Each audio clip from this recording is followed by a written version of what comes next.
so that might have been like... Water. Shit.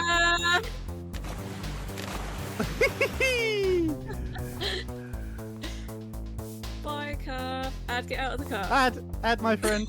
Press F. Stop drowning. It hurts. It still hurts. Yeah, hello India. I've got your spear. Who will die? Oh, for fuck's sake. There's a gamble. You can have the spear. You can have the spear. Where's my torch? Why did you do that?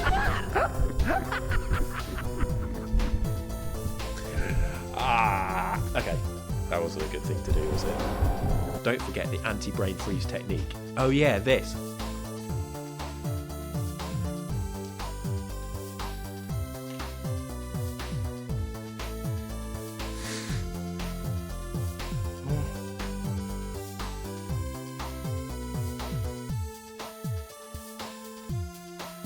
Oh my gilly goodness.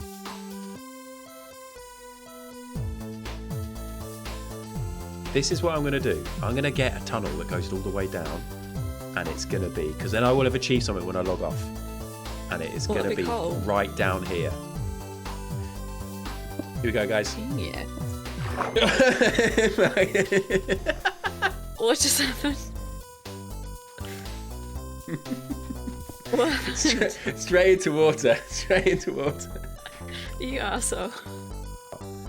But yeah, Fraz, I was going to make this safer, wasn't I?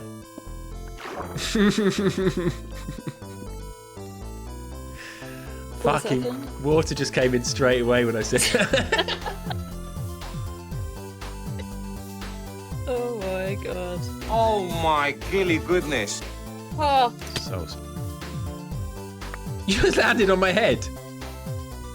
You just landed on my... Great noise. Llama dead. Okay. Do I try the check this out. plant-based contract? Okay, I laid one of them. Okay, am I fine? Look straight up. Who's killing me now?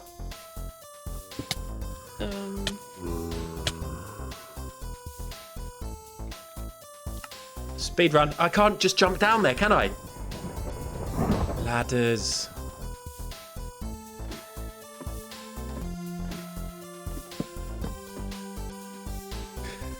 Ladder.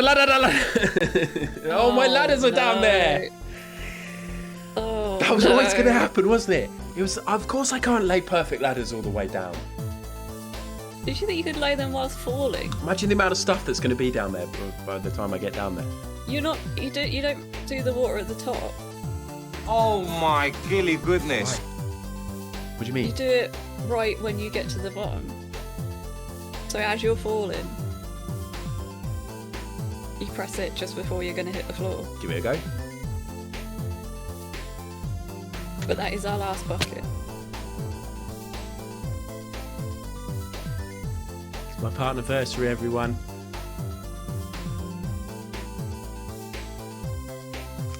Oh my gilly goodness.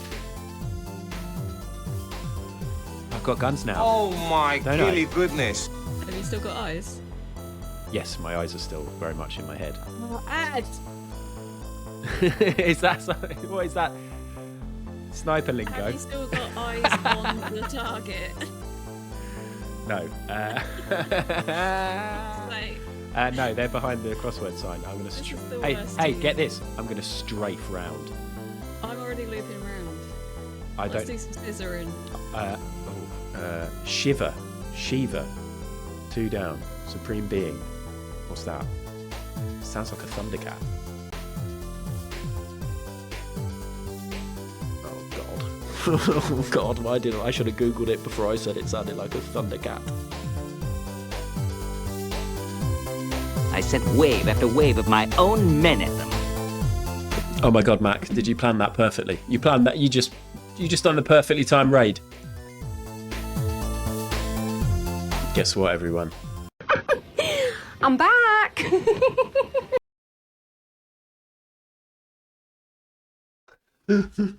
I'm back. Hello. She's Australian, that woman. That character, that comedy character. There he is. Here I am. Oh my gilly goodness. Hi back, I'm Jan. I'm Jam. I'm Jeb. I'm so tanned, aren't I? Look how tanned I am. Oh my gilly goodness. Oh, God.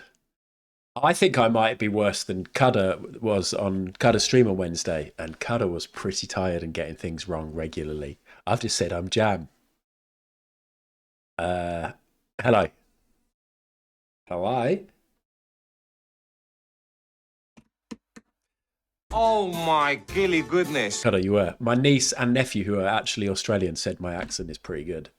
And my brother who lives and has lived in Australia for 15 years, said my accent's good. But sure, maybe it's just because they love me and they don't want to upset me. They are 19 and 21. Cudder gave me a 10 out of 10. Cudder, did you play any of my voice notes in your stream at any point? I was going to send Cudder a voice note every day of an Australian accent, and I did it 3 times. I think I did it every other day for the first 6 days. Anyway, hello. Thank you for this. Oh my gilly goodness. Thank you for all the subs that are coming in. Thank you to everybody who's stuck with me. Thank you. My gilly goodness. Wow. I'll thank you all individually in a sec. Thanks so much for this. Thank you to everybody who didn't unsub. I've been off for a month, basically, haven't I? I think. I like to do that every so often. Just take a month off. I've come back. I feel refreshed. I feel ready to go. Raring to go. Full of ideas. Loads of amazing streams planned. That's all a lie. When you were around the other day, you had a slight Aussie twang, but I didn't want to make you self-conscious. Did I really? What's funny is that my brother is English and grew up in England and spent his first 35 years in England. Is that right? Yeah. And now he's spent 15 years in Australia. He doesn't have an accent, but there are some words and phrases and little bits and bobs that he does which are very Australian, and it's quite funny when they come out. And he does, when I was in shops and pubs with him and he'd speak to Australians, he would suddenly become more Australian. Anyway, hello. I am I'm back. back from Australia. I've been away. If you didn't know, if you didn't even notice, I've been away and now I'm back. Thanks for the raid, Mac. Hello, everyone. Welcome. I'm Ad. I do streams every Friday, basically 1 p.m. till 4 p.m. is my new routine, and that's kind of it. And I had thoughts over. I did the classic Ad while I was on holiday. I was like, I might not stream ever again because I get so disconnected from it, and I'm like, this is fine now. I think I'm cool without streaming. And then I get back and I'm like, oh, I really want to stream, and it'll be nice to see everybody. And I've got all my friends, and I want to speak to them and say hello. So here we are. And we're back at it. I'm jet lagged. Jet lag is real. I got back Tuesday night, and then I'd be fine if it wasn't for my pesky child who has woken up at 3:30 a.m. and then 5 a.m. and then 5 a.m. So yeah, as soon as we're awake, we're like wide awake. But we'll be fine. This weekend I'm going to fully recover, and it's going to be good. But we're going to talk about Australia today. Yeah, anybody who's been to a stream post holiday, I'd like to chat about it and share some pics and things like that. So that's what we're going to do mostly, and I haven't made any other plans because I feel like I'm going to be really tired from all the talking. And then Alex has got football training today, and then she's got a match. She's got football training at 5 and a match at 7. So I'm pleased there's no TPI Friday because I'm not going to miss it. I've got to catch up on the VODs. Oh shit. Let me thank all the people who said stuff. Actually, let's thank all the people who have paid and said stuff. Pete, thank you for the resub. 28 months. Oh my God, it's true. He's back. It's true. I am back. Thank you, Pete, for 28 months. That is so long, Pete. Llama's been to hospital and now has one working functional hip. So we'll talk about that as well. Columbo's chin specifically. Thank you for 24 months. Columbo's, how have you... Wow. 24 months. Thank you very much for the sub. Super Sausage Fish, thank you very much for the resub. 16 months. Very kind of you. Lucy, how's it going? Lucy Kelly, that is. 9 months. No? You've resubscribed for 9 months at tier 1, but you've subscribed for 33 months in total. I don't really understand that bit, but thank you very much. Frosty, 30 months of Frosty. Thanks for the welcome back. Mac raided, and it felt really nice. SCF, thank you for the Prime sub. 44 months. That's the max amount of months out of all these other people who've subbed. Thanks for other people who are saying stuff in chat, which I'm not reading. Jeb, 45 months. You fucking... SCF came in with 44 months, and then you immediately stepped up and smashed SCF right back down. Thank you for 45 months. Thank you, Jeb. Oh, my activity feed says new activity at the top. I've scrolled down. I've never seen that before. Cudder, 43 months. Would it be better if you'd subbed and then SCF at 44 and then Jeb at 45? But better luck next time. Better luck, I said. Oh, Big Taff Man, thank you very much for 47 months from Big Taff Man. I think your accent's shit and I love you, so I hope that balances things out. Oh, Wasp, I've just seen. Big Taff Man was on 47 months. John, but that's so many months. My brother was asked me if I'm still streaming, and I said, yeah. I don't think he's watching. What time is it? It's 10:15 on a Friday night. I don't think he's going to tune in and think, oh, maybe I'll watch Adam's recap stream. But who knows? Probably not. I don't think he's ever watched. I don't think he cares. John, the human, thank you for 8 months. Very nice of you. Oh my gilly goodness. It says you've resubscribed for 12 months, but you've subscribed for 8 months.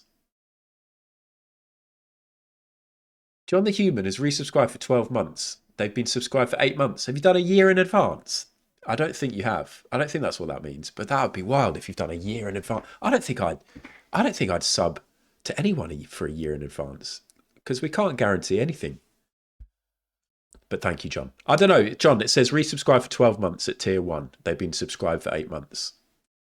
Matt Ballis, this is the most subs I've ever had in one go. I know that's just because I've been away, and a lot of you have just, it's passively resubbed and now you're highlighting it so I read it out and stuff like that, and I appreciate it, but this feels like the most subs I've ever had in one go. Matt Ballis comment, thank you very much. I feel like a premium, like A-level A-lister huge streamer. I feel a bit like Lemmy. Matt Ballis comment, Oh my gilly goodness. more subs, 32 months, thank you so much. Tarantula. Oh my gilly goodness. Wow, I said A-level, I know. Tarantula Lansbury, thank you very much for 29 months. Thanks for the welcome back. I appreciate it. I feel very welcomed by all of you and all your messages. Hereford, resubscribe for 42 months. Yeah. Does that mean you've done 42 months in a row? But then John hasn't done 12 in a row. Oh. I have a burp. Hereford, thank you very much for 47 months. That's the joint most with Big Taff Man. No? Yes. And also Wasp Skill Bears, who's up next. Look on my months and despair, says Wasp Skill Bears. There's so many subs. Thank you for 47 months, Wasps. And then Pip, Scroobius Pip, yo. You're on the Stadio podcast today, by the way, Pip. They've released a special episode of highlights of their Patreon. And there's 3 sections from Patreon special episodes. And they've picked, like, the last 20 minutes is you. And it's the first 20 minutes of your chat. And I listened to it today. And it was really good. And it made me want to subscribe to their Patreon to listen to the rest. Oh my gilly goodness. I really enjoy hearing, obviously I've heard you speak to Musa Okwonga, but you speaking to Ryan Hunn was great. Anyway, maybe this is a DM. Thanks for the continued stuff that's happening in the chat. Pip, thank you. Sheep, that is not 47 months, but it is 36 months. Thank you very much for the resub. Better known as, thank you very much. Good afternoon. Good to have you back. Thanks for 28 months. Good luck with your event tomorrow. I'm taking part in an event tomorrow, which is fun. It's a Rust event. It's for Cutburger. I'll try and talk about that more in a bit. Lumpily, I think this is still a gift sub, but welcome back. Did I give you a sub because you're a mod? Probably. Sounds like the kind of thing I'd do. You've subscribed for 10 months. Thank you, Lumpily. Mary Biscuits, also. Thanks to Adad for my sub gift. Get self sub. 42 months of Mary. Not all of that's been paid for by me. There was a time when Mary used to support me with their own money. But because they're a valued and fantastic mod, I now do a gift sub. And also, I've just seen a post in my Discord in the absolute worst about Mary having a really shit time at the moment. And I hate it, so I'm pleased that you can watch here ad-free. Apart from this main ad. here. Tinker Taylor, thank you very much for the sub. 39 months. Well. Thank you very much, Tinker Taylor. And that concludes the messages and the sub messages and the subs. Thank you very much, everybody. I've sent you the teams, but not pressured to show them just in case.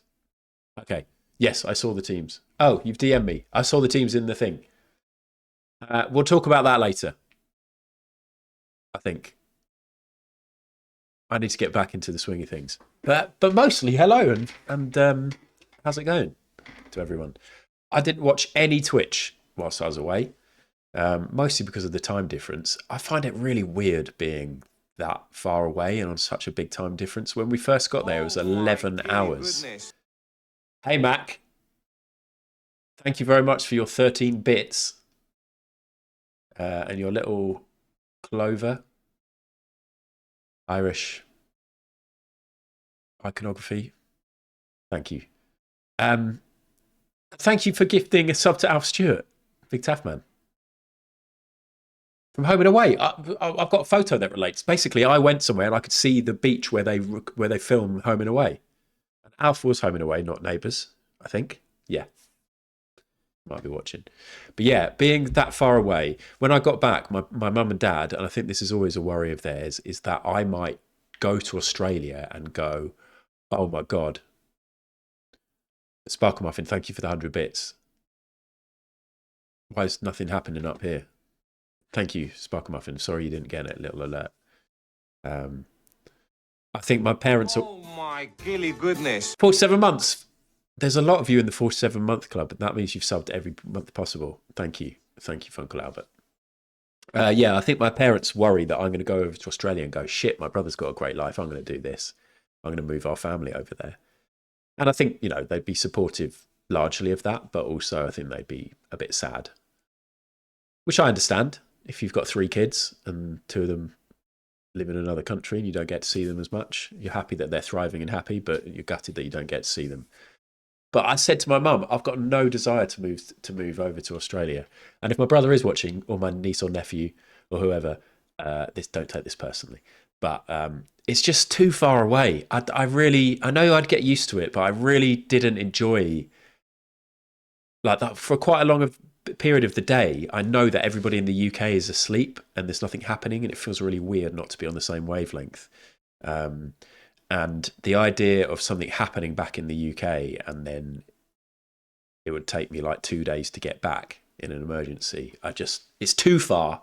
I'm not against living abroad, but I reckon it's just too far. I reckon I'd live in Europe. I reckon I could like live in New York or something at a push, but then that's a 9-hour flight rather than a 24 hours of flying basically. But there you go.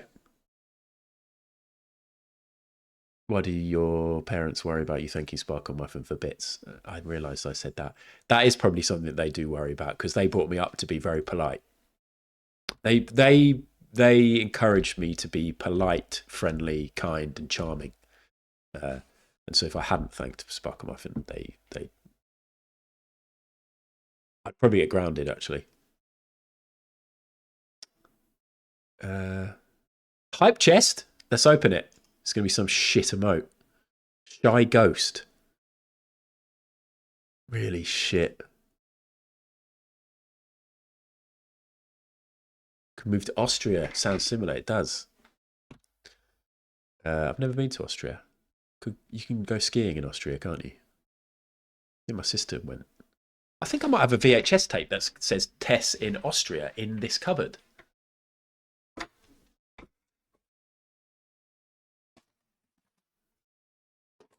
It doesn't matter. It doesn't matter. But I think I've got VHS of my sister skiing in Austria. Oh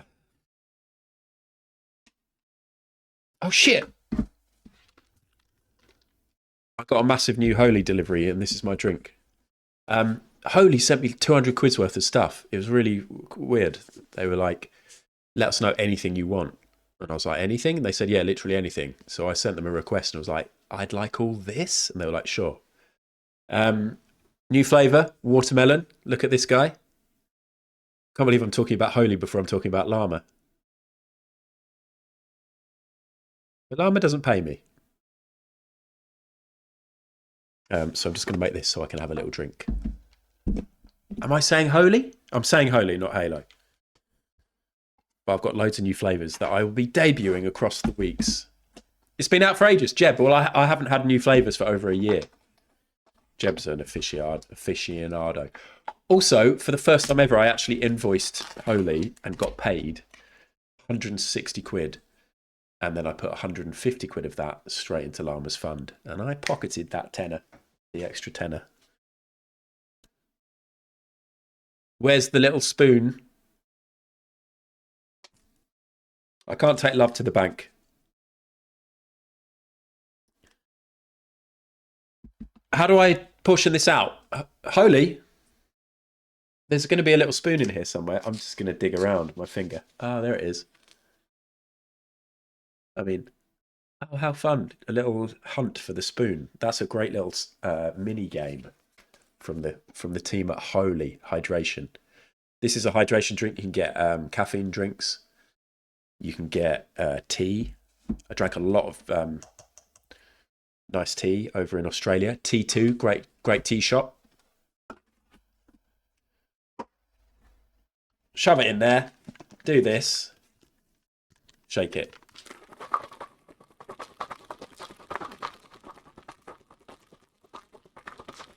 Sour cherry is really nice, yeah. Thank you. But I'm only doing this now because I actually want to have a drink.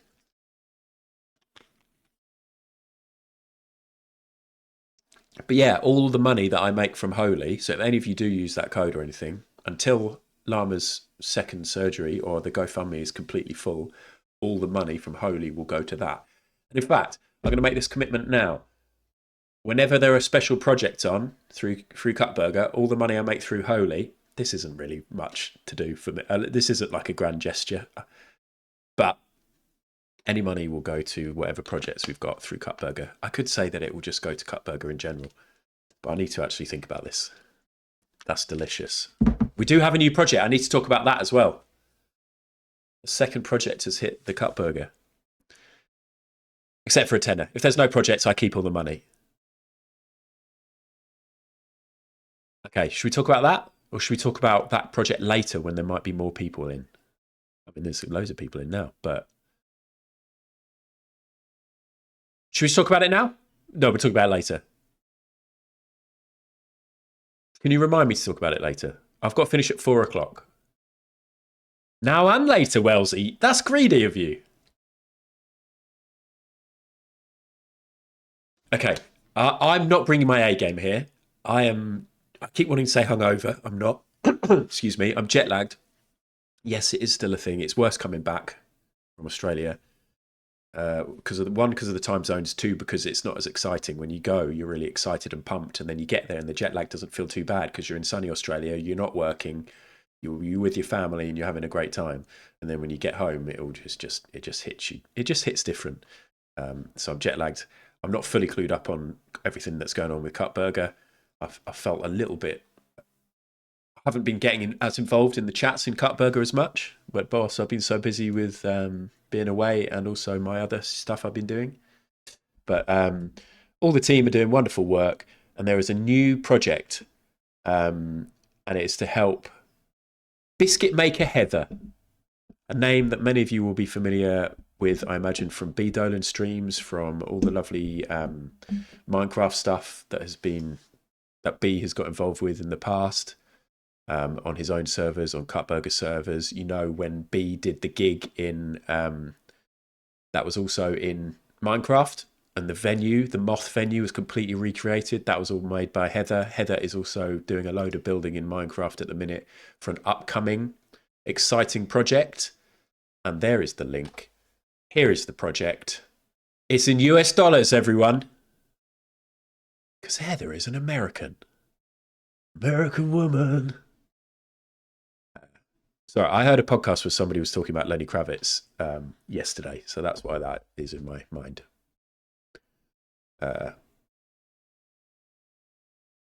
Heather has been going through a rough time for quite a while. I've seen updates in B's Discord over the years about Heather sort of I hope I'm getting this right, but becoming disabled and not being able to work and not being able to do a lot of stuff. And it's got to the stage where their quality of life is diminishing, and things that help Heather be able to lead a good life, being able to drive and visit friends and family and go and get groceries, being able to use their computer to come on the internet, to be part of valuable communities and to get involved in Minecraft, those things are being threatened because the car's fucked and the computer's fucked. So this is a fund to help Heather repair car and replace computer. That, I love how simple that is. Help Heather repair car and replace computer. To the point. 1.6k. It's not a massive fundraiser. I reckon we can smash this. But whatever happens, Cut Burger will help by putting £500 a month into there. But we don't have an endless pot of money. So the message here is either go direct to this if you can, and you've got some spare money, and chuck some money in. Or if you can support Cut Burger or already supporting Cut Burger, then some money will go to it. But all the info's there. Have a look. We'll talk about this again. I'm sure B, when he next streams, will do a big old chat about his relationship with Heather and how valuable a member of his community and the extended community Heather has been, and give loads more context. But this is happening. People can donate. Sorry to all the doxing that's happening, but you can go and get more info and get involved, and then you feel really great and have a great feeling that you're helping a valuable member of the community and you're doing good. I'm back. In a world where there's not loads of good, I mean, there's loads of good happening, but in a world where you're constantly reminded of the bad. Let's turn off the I'm back thing so it doesn't play again.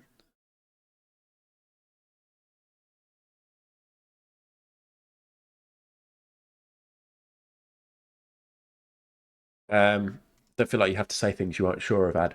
I think I nailed it though, Taff. Do you think? I'll be honest. Halfway through all that talking, in my head I said to myself, "You're doing pretty well here." I was happy. Shut up! Did I not nail it? Okay. But should we pin that? Let's pin that. Let's pin that until the end of the stream. Of course, alongside all of that, there is another fundraiser that is happening. And it's this. I should probably set up an exclamation mark Heather. But I'm not going to do that right now. Llama is getting... Thank you, Blaytown. Their hips fixed. And all of you know about this, so I'm not going to go into detail. But the info is there if you want to click on that. But the main huge news is that, if you remember, the big early push for that fundraiser was to try and get to £4 grand, £5 grand, £4.5 grand, something around that, to be able to fund the first surgery, because there's 2 hips, which means 2 surgeries. And I can't actually believe it. The surgery happened yesterday and Llama's at home already, and it went really well. And now Llama's at home healing and getting better. And we're at 71%. And when we get to 100%, well, Llama's got to recover from this first one, and then the second one can get fixed. And then they'll have working hips, but without all the really bad pain. And there'll be physio, and it'll be a long journey, etc., etc. But then next time we have a meetup, you'll see Llama breakdancing. And we can all hug and say we did it. So, yeah, it was a really good update. I don't know, like, you may not have seen in the Cut Burger Discord, there's been an update. If you have supported the GoFundMe, there's been an email update. But the first surgery went very well. Llama was literally, like, went into hospital yesterday morning and came home this morning. And is now watching this right now live from bed. I assume bed.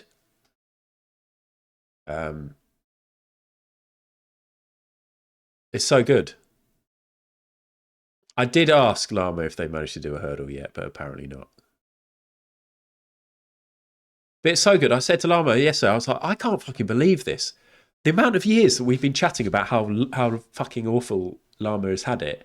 and the disillusion and the not know, like the feeling of hopelessness and like this is never, there's no answer, and then me trying to be like, oh, but maybe there'll be an answer soon kind of attitude, and then here we are on the road. So big love to Lama, and big love to everybody who's got involved and spread the word, spread the love, and shared the money and donated. We're doing loads of cool stuff together, and I hope you all feel good. Whether you've given money or you've just shared the links, I hope you all feel good, because this is a reason to feel good about stuff, not the hurdles. So yeah, support Heather, support Lama, support Cut Burger. And a little burp for you there as well. I feel really tired now. I've done all that talking. 2000 pop punk would be perfect for Lama. Yeah, Lama's got crutches, but I also heard about stuff that Lama has been purchasing in order to help with the recovery, like little Glocks. No, little like litter pickers, like a litter picker to help pick up stuff from the floor, and also like a sling type thing to help you pull on socks. Because imagine if you can't bend down and put your socks on, well, then what do? I'm sure most of you know from experience, when somebody else has to put on your sock, it's awful. It's so ticklish. And they're trying to help, but I always feel like if anybody tickles me, my feet, I feel like I'm instinctively just going to kick them in the face. So Lama's got a special tool to help put their socks on. So Lama's all set, and it's great, and the recovery begins now. So yeah, good luck, Lama.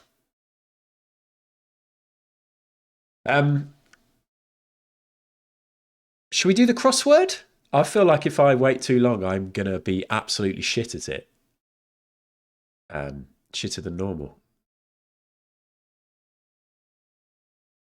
I've been slowly replacing all my socks over the last year, Wasps, and I've got a lot of pairs of new socks. I love new socks. I think my brother, I was speaking to my brother over, it was so good to hang out with my brother. I love my brother. It was so good to spend so many weeks with him, and we chatted about all sorts of stuff, and I'll talk about that more in detail. But one of the things that came up at one point, he randomly said that if he was ever a millionaire, he said he knows it's bad for the environment and like it's not a great thing to do, but if he was like mega rich, he'd probably have clean sheets on his bed every day. And I said, that feels a bit much. Like, what about every 2 days or every 3 days? That makes a huge amount of difference to the amount of clean sheets you need to have. And it still feels nice on the second day. But he was like, no, every single day. And then I said, well, my version of that would be to have brand new socks every day. I love having brand new pairs of socks. I actually buy Nike socks, Taff. This is where I got bitten on holiday. Let's go, girls. I'm getting cramp. Oh. I've got white versions of these and black versions of these. I don't know how I've randomly stumbled upon these socks, and I wouldn't usually buy branded socks.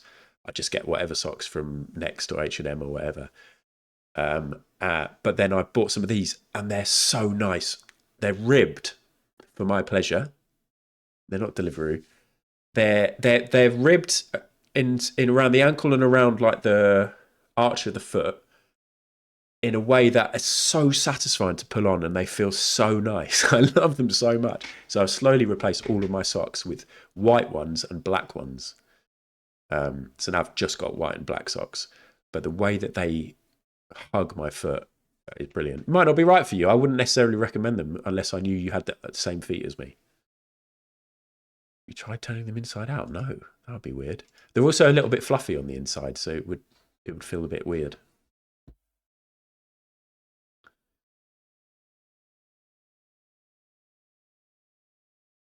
But yeah, if you were going to do something frivolous, if money was no object and the environment and we weren't worrying about like fast fashion or waste or the environment, what would you have brand new every day? That's a good question. This is fantastic chat engagement. Would you like new socks? Maybe a new bra? I don't think there's any need for a new bra. Is a new bra nice? Is a new bra nice? Anybody who wears bras? Skin? Thank you, Willow. Oh, do you remember the sock polls, SCF, when we used to see how many people are wearing socks right now? Should we do that? Because my assumption is always that everyone's wearing socks right now, but I'm quite often wrong. SCF. SCF knows to do a callback at the right time. Hello, horrible David. I've missed you to an extent. Are you wearing socks? That's it. Yes, no. Now, I'm not going to do, well, I'm wearing one sock or, oh, my socks are half on or half off. Just commit. 2 minutes. Are you wearing socks? Yes or no? Go. New stuff is always stiff and better after wash. I think that about some sheets. Yeah, when we've bought new bed sheets and they come out of the pack and they're like crunchy and they need a wash with fabric softener. Wellesley says dishes. New dishes every day, Wellesley. Okay. Do you mean like literally plates? Or are you talking about like the dishes that you would serve stuff up in or cook stuff in as well? Hello, Wheeze. Nice to see your name. Funkle, I used to get a cheap pack of socks from Sports Direct, but I found they were wearing out so fast. Exactly. What's the phrase? There's a phrase about if you can and you're able to, it's better to spend a bit more money on clothes that will last longer. I totally get that some people aren't able to do that. I understand the need for shops like Primark or whatever, but if you can, it would be better, as Funkle has proven, to buy better quality socks that will last you longer. It's better for your wallet in the long run and better for the environment. Unless Funkle, I haven't actually read this whole message, so maybe he goes back. Wearing out so fast for the last few years, so I researched socks and spent some money on them for a change. I haven't had to buy new socks for like 2 years now. They've paid for themselves. Yes, thank you, Funkle. Let's have a look at how many people are wearing socks. 19 people wearing socks, 6 people not wearing socks. Buy cheap, buy twice. Yes, Wellesley, that was it. Buy cheap, buy twice. Is there an example of anything, clothing-wise or other, where actually that's bollocks? Buy cheap, buy twice. Buy cheap and that's it. Is there anything that's buy cheap and that's it? Why am I coming up with so many engaging questions? If it wouldn't fuck my hair, I'd have freshly bleached and dyed hair each day. Yes, Lumpily, but would you actually go through that process? Would you actually bleach and dye your hair? Or are you talking about you'd get somebody to do it? Because if money's no object, you could have home help who could come and do it each day, give you a little head massage. But surely that some days you'd be like, I just want to go out. Mary's wearing cat socks, so is Wheeze. Wellesley, you would just get new plates every day and then just chuck them in the bin all covered in food. That is frivolous, but we're saying it doesn't matter. Oh, wow. I actually find it very satisfying to rinse off a plate or wash a plate or put a plate in the dishwasher. David's wearing socks. Yeah, chuck the other ones on the floor like you're Greek. The poll has ended. And here are the results. 78% of you, 21, are wearing socks. 22% of you, 6 of you, are not wearing socks. That's quite a lot of you who haven't replied to the poll, so that's disappointing. You want to be rich enough to use a new razor every day. Sheep.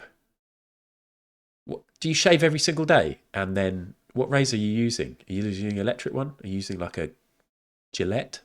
Because that's the best a man can get. After wave of my own men at them. Hi. I'm really sorry. I need to scroll up. Hello, Faddy to Hottie. Have you been... Are you a wrestling fan? Best friends. Have you heard of Scotty 2 Potty? Hey. Friends. Best friends. Do you like snooker and Scotty 2 Hottie? Because I had a character called Scotty 2 Potty. Now we're friends. Best friends. Hello, welcome. Thanks for the raid. Check this out. Turn it up.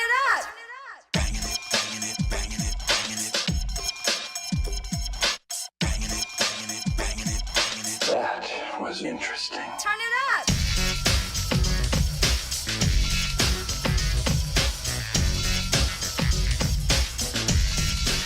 Turn it up. Hello. Now we're friends. Best friends. Welcome. Thanks for the raid, I think. It's quite weird when you get a random raid from somebody you don't know, because you just don't know how it's going to go. But thank you everybody for the follows. I hope you had a great stream. We love you. Now we're friends. Best friends. I look forever to find someone who seemed cool. You failed. Fatty, thank you for the raid. This is my first stream for a month.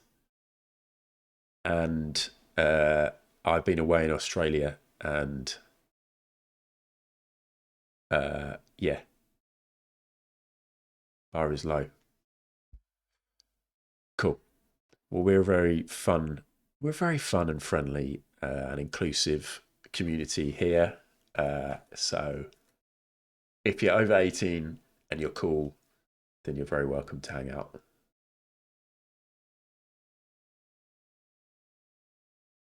But yeah, are you under 18?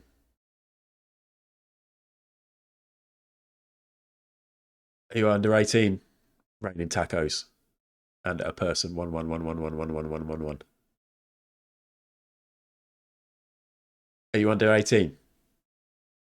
Because I'm going to say, actually no, I'm not. I mean, I'm not even going to go down. I'm going to be a grown up here. They both are. Yeah. You're probably not going to hang out with here because I'm going to talk about stuff that like grown-ups talk about. I don't know. I'm going to stop focusing on you lot on the raid. You can hang out if you're cool, but strictly you're not supposed to because it's supposed to be an 18 plus channel. I'm now going to take my focus away from you lot, but welcome and thank you for the raid. And I'm going to go back to what we were doing before. And what we were doing before was a poll on if you're wearing socks or not. So that's the kind of thing you're going to get.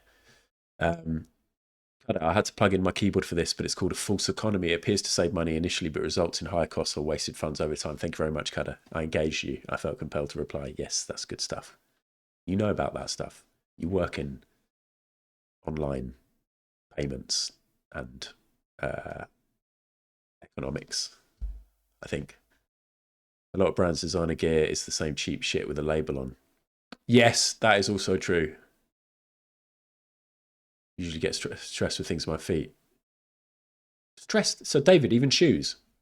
Well, I suppose, yeah, of course, shoes. If we're talking for free, I'd get someone to come over every day to do your hair. Well, so you don't have a dishwasher. Yeah. Big sympathy. Doing the washing up every day would get annoying.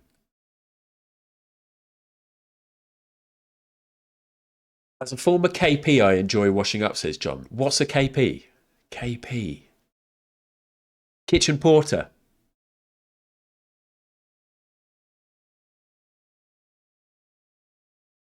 Did you say holy? Drinking watermelon holy now. In fact, I have... That's the wrong video. Do you drink soft drinks or energy drinks that are full to the brim of sugar and artificial flavours? That sounds awful. Do you find it hard to drink enough fluids throughout the day to reach maximum hydration? Maximum hydration. Perhaps you're not a fan of the typical taste of artificial sweeteners found in traditional zero-calorie drinks. Artificial. Gross! It sounds to me like you need holy. Holy. Holy is the first real alternative to unhealthy soft and energy drinks that allows you to lead a healthier life and save money. It Tastes great, contains no sugar, artificial flavours or colours, and comes in at under 20 calories per serving. No way. No more cans or plastic bottles means you're doing your bit for the environment, and let's face it, the branding is cool as fuck. Try Holy today by using the command !Holy in chat to access £5 off your first purchase. £5. Alternatively, use the code ADDADAD at checkout to receive 10% off your order. 10% off your order! You want energy drinks? Holy. You want hydration? Holy. You want iced tea? Holy. Buy Holy. Holy. Holy. Holy. Buy Holy. Oh my god! Holy, so good! Hello, Pezbeth. I saw Pezbeth come in during the raid. I didn't say hello. The youngest person before the raid was 35 years old. Probably correct. Although, yeah, roughly correct. Pip doesn't miss having a dishwasher. With respect, you do live by yourself. And so I'm imagining that you don't cook many meals that use multiple pots and pans.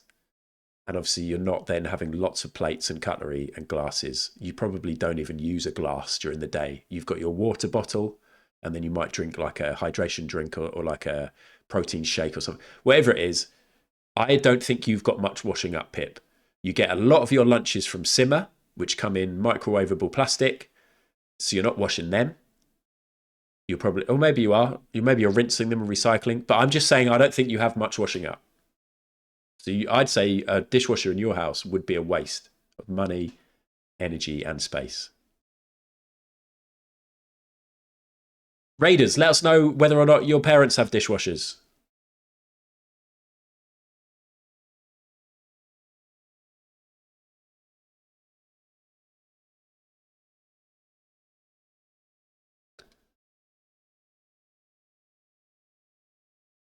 Yes, got you back to rights. You'd rather hand wash clothes than dishes. Wow. The only good chore is ironing. I really don't like ironing. Hannah does all the ironing, which is mostly just her work clothes.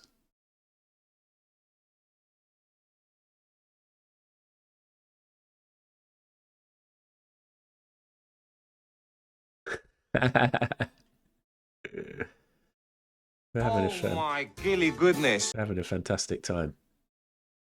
Thank you, Willow. I hope you're good. Used to iron handkerchiefs for fun as a child. Oh, wheeze. That is adorably lame. That is adorably lame. Yeah, I think I did that, to be honest. I remember sort of asking my mum if I could iron something, and she let me iron like a... yeah, not a handkerchief. No, what's it called? A napkin or something. I don't know. Something small and square. Using dishwasher is more environmentally friendly as you use a lot less water and energy. Ooh. Yes, but Mary, do you expect Scroobius Pip to wait until the dishwasher is full? If you are somebody who lives alone, are you going to wait until the dishwasher is full to turn it on, or are you turning it on every day with one knife, one fork, one plate, one cup, one glass? I'm from the south of England. Neff. Where are you lot from? New Zealand. I went to Australia, so that's kind of related.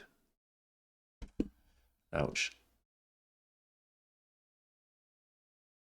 I don't more stuff and let it fill, but cooking one big meal with yeah.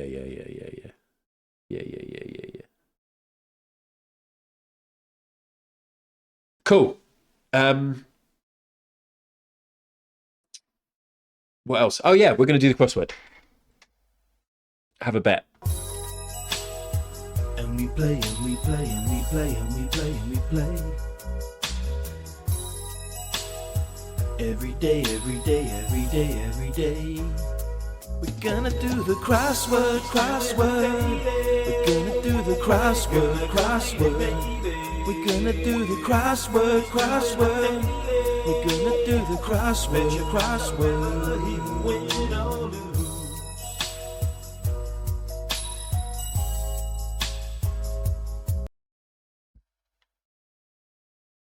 What? Why do you keep saying holy? I'm sponsored by Holy. You're all saying holy so much. Is this? It is a great hydration drink.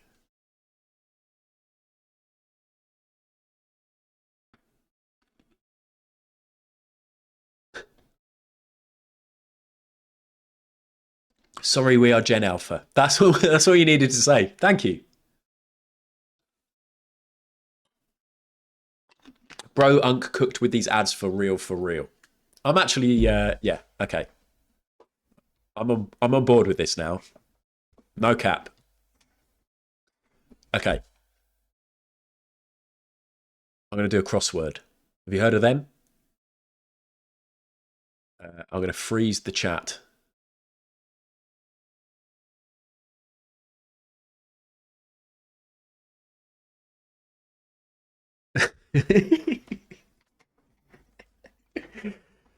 I'm going to freeze the. I'm going to freeze the chat.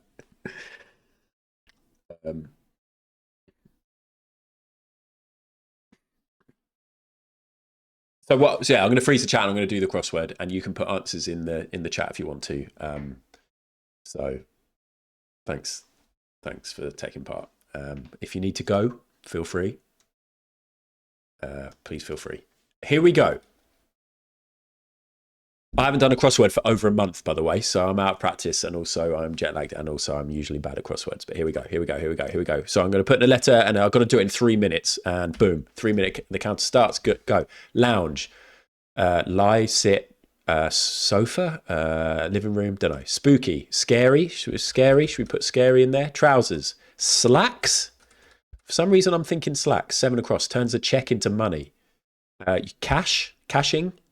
Don't know. Had dinner at home. Had dinner at home. 8. Don't know. Geeky sort. Nerd. Renter. If you're a renter, you are. Don't know, but that should be easy enough. Flower from where vanilla comes from. Vanilla comes from a pod, but it comes. I don't know. Compare. Okay, what about this? More or so this can be more or less. So it's not scary. More or less. LESS. So 5 across. Spooky. A word that ends with E. Spooky. Eerie. Is that EER? Oh no! What word did I have there? Anything? Doesn't matter. EERIE. I reckon that's right. I'm happy. 5 down. Make giddy. Don't know. 1 down. No, 1 down. Renter. Don't know. Flowers. Flower where vanilla comes from. Orchid. Sorry, I got quite excited by orchid. Compare. Pick. No, don't know. 1 across. Lounge. Okay, let's come here. There's more we haven't done. Diagnostic test is a scan. Okay, we're in quite good shape apart from the zooming and scrolling. 7 across. Turns a check into money. It is cashes. Cashes a check. 8 across. Had dinner at home. 8 in? 8 in? Could this be 8 in? Like that? Would that work? A late? And then, yeah, this is good. 1 down. Renter. Leaser? No. I'm leasing a flat. Compare. Oh, what's this? Compare. Lichen. Lol.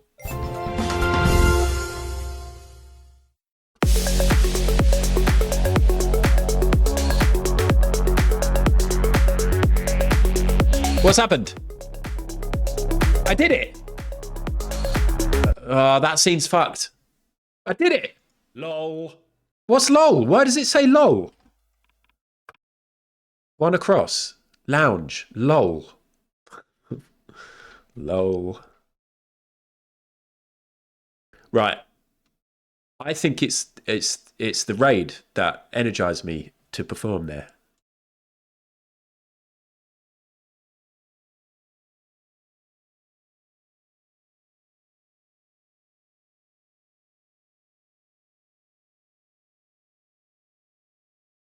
This was a triumph. I'm going to pay out.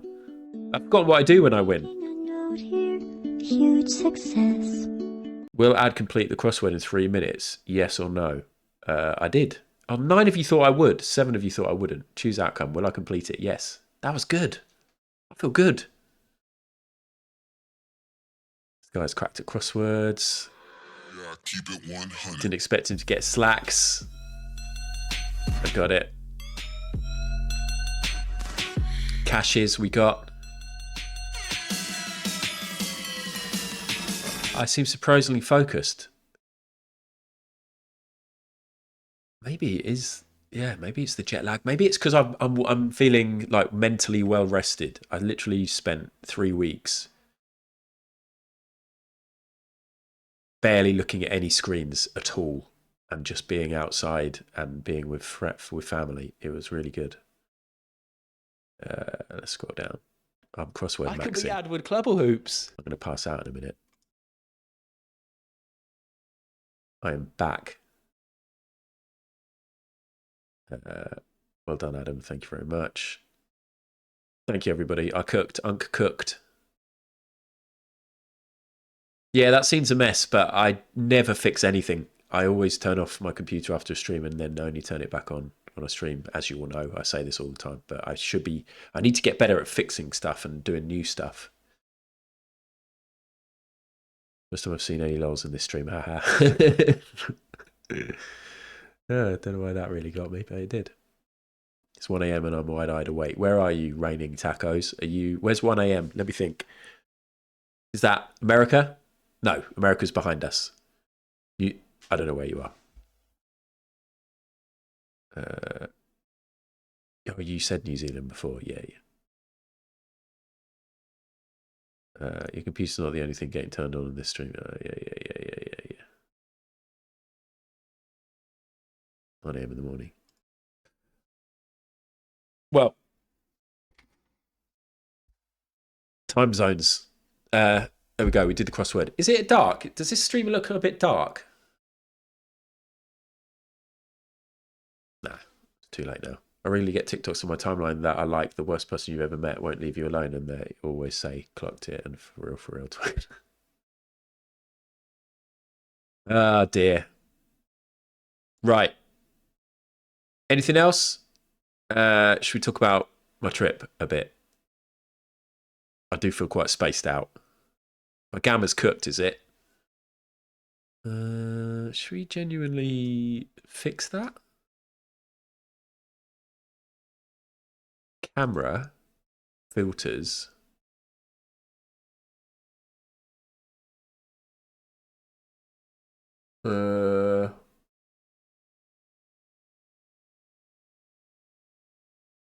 Absolutely sorted.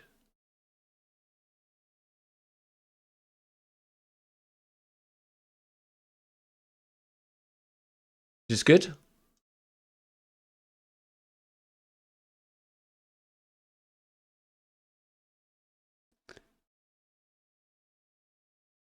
Look at my beautiful blue eyes.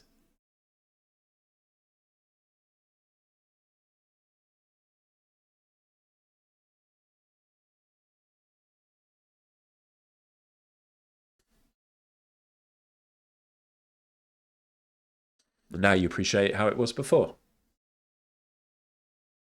Are you being hunted by the predator? Okay. So we can talk about other stuff. Are we going to do the 2-minute film club? Maybe we'll do that at the end of the stream. We'll watch another 2 minutes of a live film that we've been watching. In terms of my 80 films, we'll talk a bit about that because I watch films on the plane. I have got a load of photos from my trip. If you don't know, I went away to Australia for 3 months. That's so shit. I didn't do that. I went for 3 weeks. And oh my God, you spent 100,000 points on something that you... Uncle, why is it not working? Is this worth it? Is this worth it? I don't think it's worth it. Oh, fuck. Funku, the overlay wasn't there. That's such a waste of points. Sorry, you didn't get the overlay. Well, you just spent 100,000 channel points on that song. I'm not going to pay you back 100,000 channel points either. And all you get is a load of gifts over the screen. I went to visit my brother who lives in Australia for 3 weeks. I could be Adwood Clubble Hoops. I went with, we're not getting any overlays, are we? Because there should be an Adwood Clubble Hoops thing. Why are we not getting anything? Oh, did I turn stuff off because I... No, what? My alerts are on. Smart Alec, how old do you think I am? I don't mind. Just go, just say, just tell me. Just be honest, be truthful. The worst that can happen is you get banned.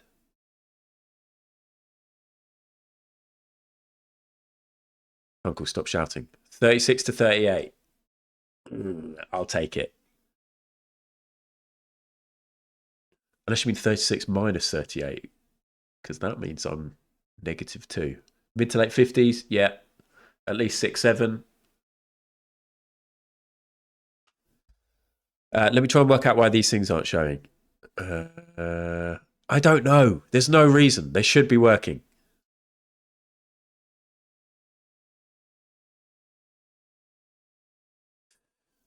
I'm 43.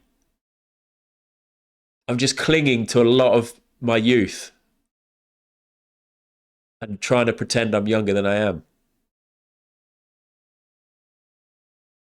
But importantly, I'm much younger than Murray Biscuits.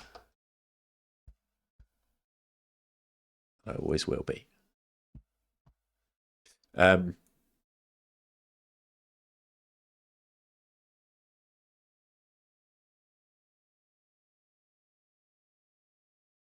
This just proves that all old people are losers.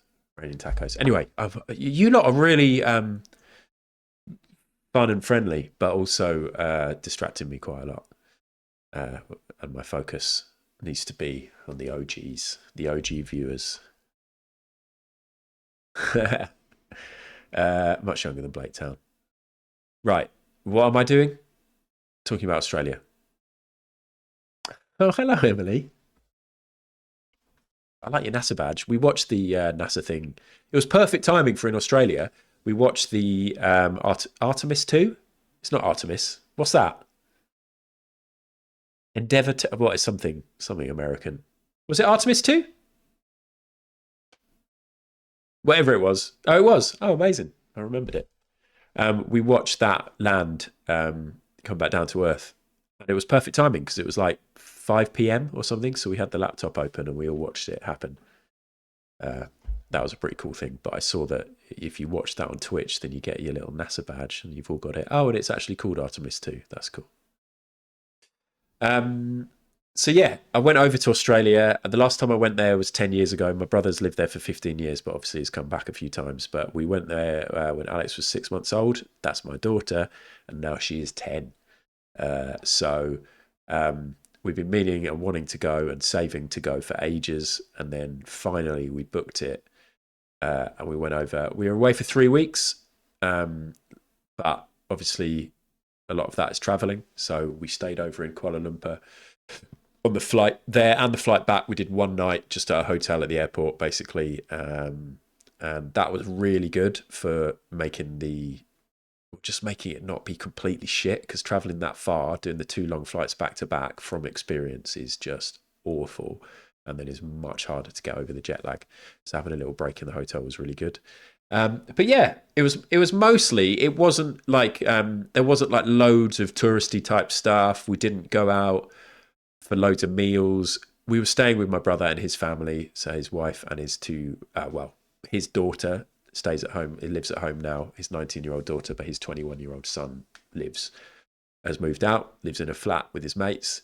But we were mostly just spending loads of time with them. So it was really great family time, really nice just to hang out. And we ate, most of the time we were eating our evening meals at their house. We cooked a few times. But unlike, other holidays where we go away and it's just us and we're eating out loads and we're exploring loads and we're doing loads of stuff, we did do a lot of exploring. But most of my photos from this holiday are of me, my family, and that kind of thing. But I do have a load of photos, and I don't really like sharing family photos on stream, as you will know from experience. But obviously other stuff happened, and we saw some other interesting bits and bobs, and we went to the zoo. So there are lots of pictures to have a look at if you're up for it. And if you're not up for it, you can just go away. I didn't really have time to prep these, so all I did was just upload a load of them to my private Discord area. But I haven't opened them up anywhere. And I'm not sure how best to do it. Am I just going to end up with loads of different tabs? But there's quite a lot of pictures. First of all, at Heathrow Airport,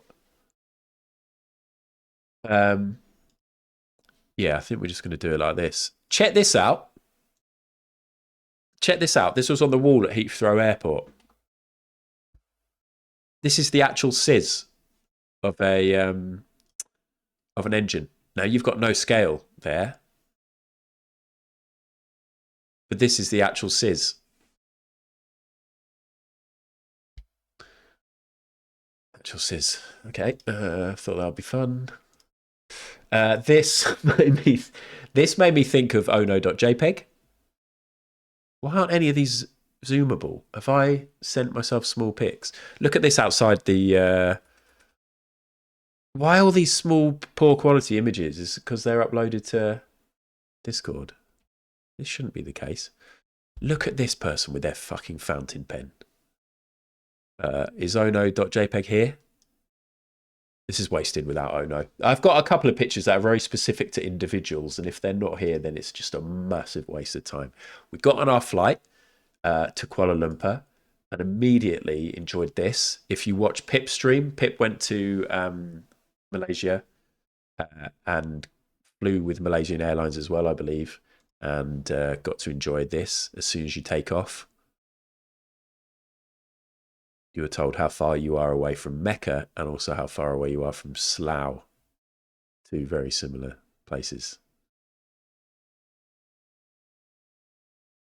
Long flight. What films did I watch?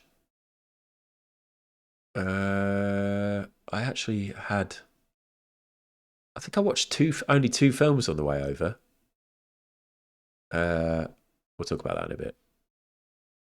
Got to the airport in Malaysia. It was really late by that time. It was like 8 p.m. in Malaysia, but it was like 1 in the morning or something for us, or more. I've got those times completely wrong. But we were knackered, but we went to have some food. I had this. I can't even remember what this was now, but this was in the hotel. I think it was some sort of laxer type thing.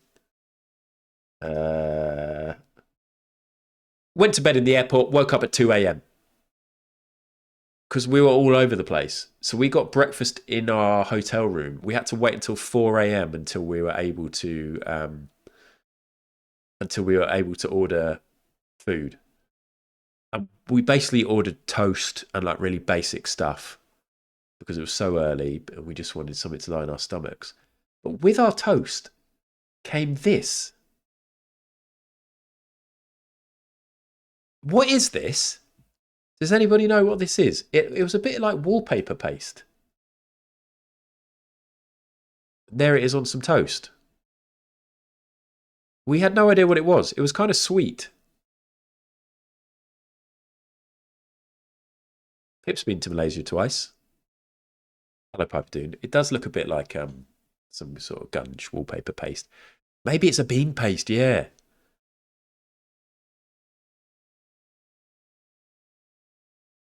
Anyway, here's the shop in the Malaysia airport. I'm a bit annoyed that these are all small images, as in like the when I've uploaded them, it seems to have shrunk them because usually we can have a decent zoom in without losing quality, and this is not the case here. Anyway, at the airport they had so many like durian fruit products. It does look a bit like lychee, yeah.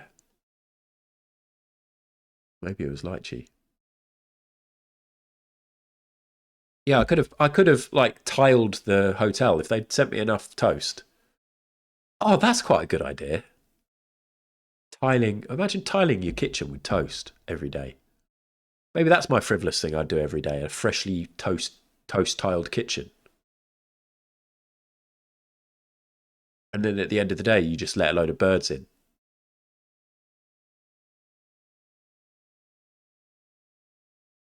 Maybe that's my thing.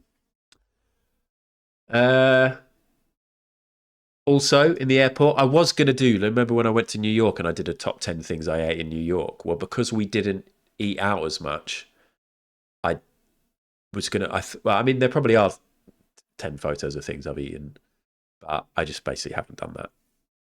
But we walked past a little bakery in Kuala Lumpur airport, and these little croissants looked so good. So I bought one. I got a raspberry cinnamon croissant.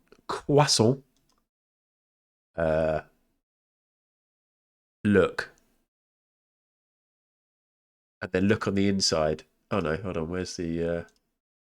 Look on the inside and please, please try not to focus on the bit that's dripped down onto my finger. Actually, I think that's a bit of the crust. But look at this. It was full of raspberry jam. It was really good. It was a perfect little snack before my gilly goodness. We went and got on our plane. Hello, Domella. Thank you for the resub. Here we go. These are zoomable images now. We zoomed up. We queued up to get on the plane. Sadly, I wasn't allowed on this plane because no cool dudes. Walked past the sign, said no cool dudes, so I wasn't actually allowed on. So Hannah and Alex flew. I had to get a boat.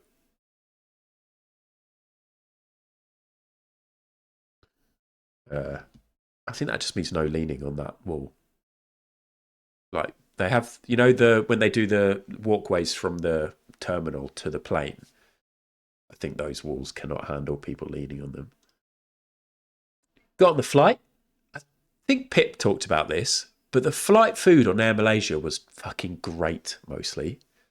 I've realised this isn't actually the best Pip because I didn't take the cover off so that you can see the food, but you can see some of the stuff that came. So this was like a breakfast, and obviously it's traditional in that part of the world for a lot of people to have like curry for breakfast. This was a chicken rendang. You can see down here I've got my little blanket on because it was really cold. On both flights over, I found the air conditioning to be way too much. I was really cold, so I had my blanket over me for the whole way. But you get a little chicken rendang, and the best thing about it is... Oh, wow. I didn't realise that's where your mum was coming back. We flew back to Heathrow, and then I got home, and I was texting Pip about something, and he was like, oh shit, did you literally just get back? Where from? And I said, Heathrow. And he said, I'm at Heathrow. And he was at Heathrow staying overnight there in a hotel to pick up his mum on an early flight, which turned out was the next flight. Oh shit, I definitely would have recognised your mum as well. Imagine if I'd seen your mum on the flight. I don't know if she'd recognise me. I have been on your stream a few times when she's been in chat. Imagine if she didn't. She's like, who the fuck are you? Get away from me. That would be really cool to meet your mum on a plane. Although I'd probably just leave her to it because you don't want people coming up to you. Anyway. You get your chicken rendang, which is obviously delicious. You get a portion of rice, and then you get a little sambal. What's the definition of a sambal? Chili-based sauce originating in maritime Southeast Asia. So you get this on the side. And it was so fucking nice. But then, as well as that, you get this little pack of fried anchovies and peanuts, which you then sprinkle all over the top. And your initial mouthful, you're like, oh my God, this is the saltiest thing ever. I can't. And then you have your second mouthful and you acclimatise, and then it's incredible. And it was so delicious. On the way back. I know, peanuts on a plane seems pretty wild, doesn't it? With allergies these days. But on the way back, our final flight, For the first meal, it was the same thing, and we were near the front, not in business or anything, but we were like near the front of the main plane of the economy bit, and we got served first. So they were like, right, you can have chicken, you can have beef, you can have veggie, or not veg, yeah, some sort of veggie option. So I went for the chicken again. Sorry, Llama, because I knew it was going to be a chicken rendang, and it was beautiful. But then for the second meal at the end of the flight, 13-hour flight home from Kuala Lumpur to Heathrow, they started at the back of the plane, and by the time they got to us, there was no choice left, and they were like, sorry, you're having the fish. And I was like, okay, I like fish, and like some sort of fish curry. It was a Malaysian fish dish. It was some sort of Western, it was fish in white sauce, potatoes, carrots and courgette. I was so gutted. The final meal of the whole holiday, I was like, yes, one final curry for the road. And they gave me like a bit of boiled fish. Anyway, this was really good. And the great thing about it as well is that Alex kind of liked hers, but not really enough to eat it all. So every meal I basically got, I got to eat loads. So there we go. We landed in Sydney at about 9 p.m. local time, and it was really good to have had that sleep in the hotel before, so we didn't feel completely fucked. We got to my brother's house. It was amazing to see them. Immediately fell in love with their dog, Alfie. This is their dog, Alfie. He is the sweetest dog. We absolutely fell in love with him, and he really integrated us into his pack. So much so that whenever we'd go out for walks and stuff, if anybody like deviated from the path or like he'd be whining, he'd be like wanting everybody to be together. And then obviously with all dogs, as you know, if you're a dog owner, whenever we went out and then came back, he was so happy to see us. He loved Alex. Took a little bit of getting used to having a small person in the house, but they became like really good friends. But it would get to stage like if I lifted Alex up or was like giving her a cuddle or like picking her up, he'd be jumping up being like, get her down, she's not safe. He's really lovely. He got a haircut during the holiday as well. I didn't think he needed a groom. Like, he doesn't look that shaggy here, but then when he had a groom and more importantly a nice shampoo and a wash, he looked so sharp and felt like amazing. Yeah, maybe Piper Dune. I don't really know the peanut thing. I suppose, yeah, you'd probably have to tell people if there's an extreme peanut allergy on the plane, they probably would not have fried peanuts. The first night, we got there basically got back to their house at 10 p.m. local time. And there was it felt great because it was their Friday night, so they'd finished work.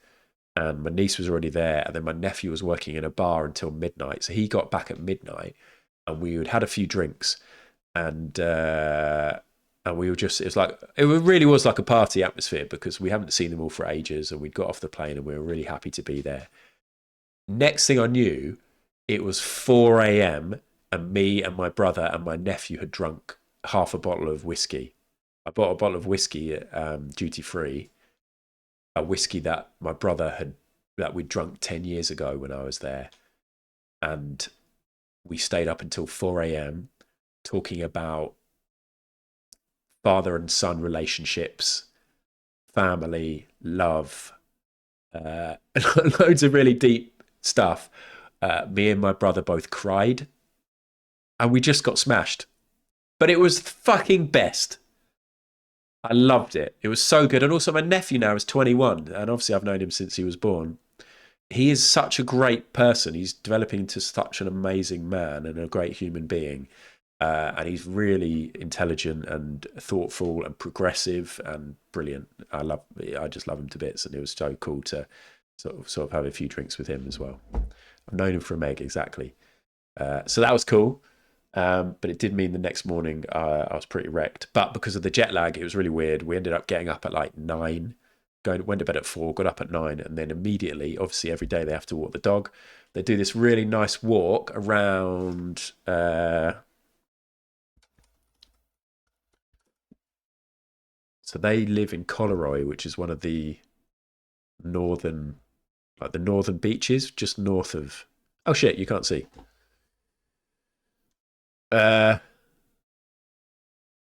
Sydney, and then these are all the northern beaches. So while we were there, like I spent a lot of time in Manly before when I went travelling. They used to live near Freshwater, which is a really nice beach. They've got a nice DY beach. There's a place called Curl, which is really cool. But they live in Collaroy now. And they live sort of somewhere around here. And there's a golf course here. And every morning they get up and walk the dog around the golf course, which is a really nice, like a 45-minute walk. And so we got involved in doing that quite a lot.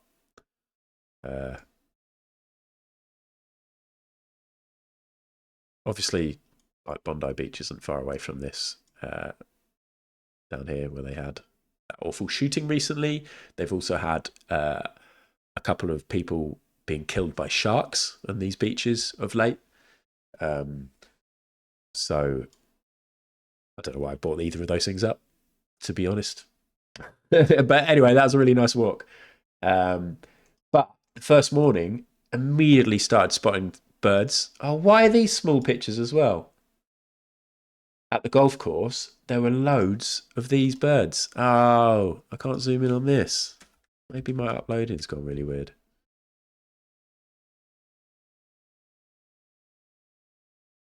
Did I see the guys from Bondi Rescue? I don't know. I saw that Harry and Meghan were at Bondi Beach yesterday, and they've been touring Australia whilst we were there. It's quite weird, some sort of like fake royal tour, even though they're not officially royals now. This is a shit picture, and I'm annoyed that these aren't showing up properly. But yeah, it was like you'd walk around the golf course, and then you've got these amazing views. How come I can zoom in on it here? Is it open link? Oh, I don't know. I did feel a bit like they were stealing our thunder, yeah. There were way more people taking pictures of them than we had of us.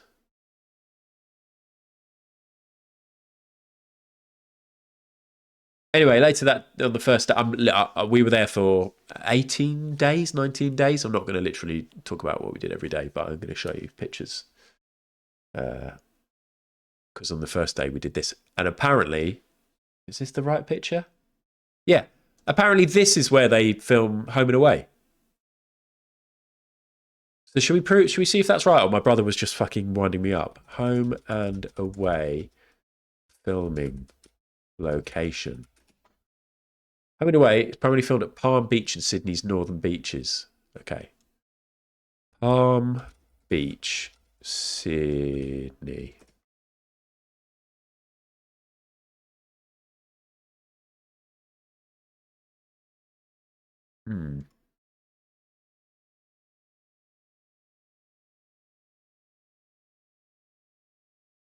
Yeah. Did we go here? If this is called... I don't remember going to Great Mackerel Beach. Yeah, I think we must have been up here and then we looked across to here. Does that look right? Oops. Yeah, look, this bit. So this is where they film Home and Away. Over there. That's exciting. I haven't watched Home and Away for at least 30 years. At least. They had some really cool trees. Yes, we can zoom. Look at these trees. And Willow's not here anymore. Again, I was like, that's a cool tree. I'll take a picture. And then I was like, actually, no, I don't need a picture of a tree. And then I thought, oh, Willow. I was more of a Neighbours guy. Yeah, I watched Neighbours for longer than I watched. In fact, I probably stopped watching Home and Away at like 10. I just really like these trees. How good are they for climbing? And it was like all of the bark had peeled off.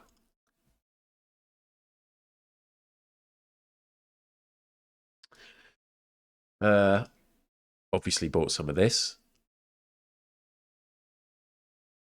If you saw in my Discord, I bought some of these back. I bought one for Funkle Albert, and then Les Dennis immediately was like, well, don't tell him that you can get this at B&M.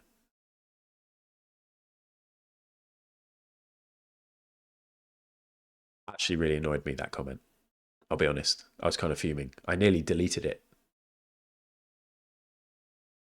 Who gives a shit what you can get from B&M? You get everything, everywhere now.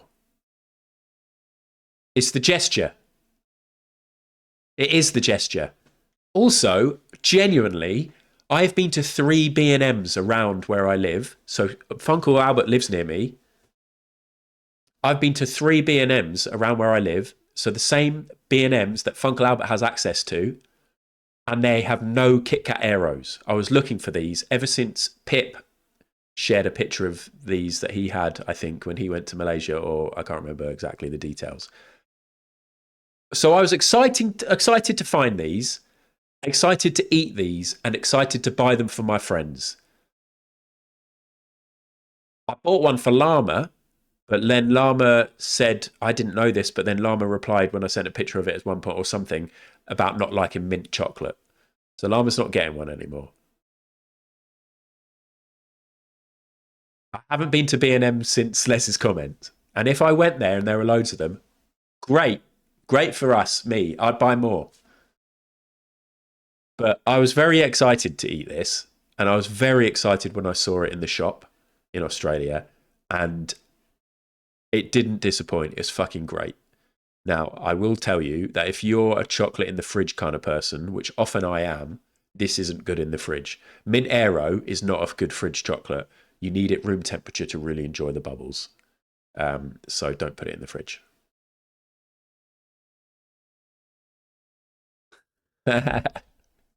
No. I went to these 3 B&Ms previously. Ever since you told me these were a thing, I then have been hunting for them in this country, but I haven't found them. Big Taff Man, I've got you a Kit Kat Aero. But by all means, go and check your B&M.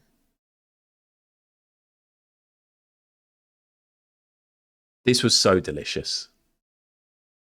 Honestly, Aero and Kit Kat are probably in both of them in my top, definitely in my top 10 chocolate bars. But Kit Kat's probably in my top 5. Aero's probably in my top 7. So both of them in my top 7. And now they are collaborating.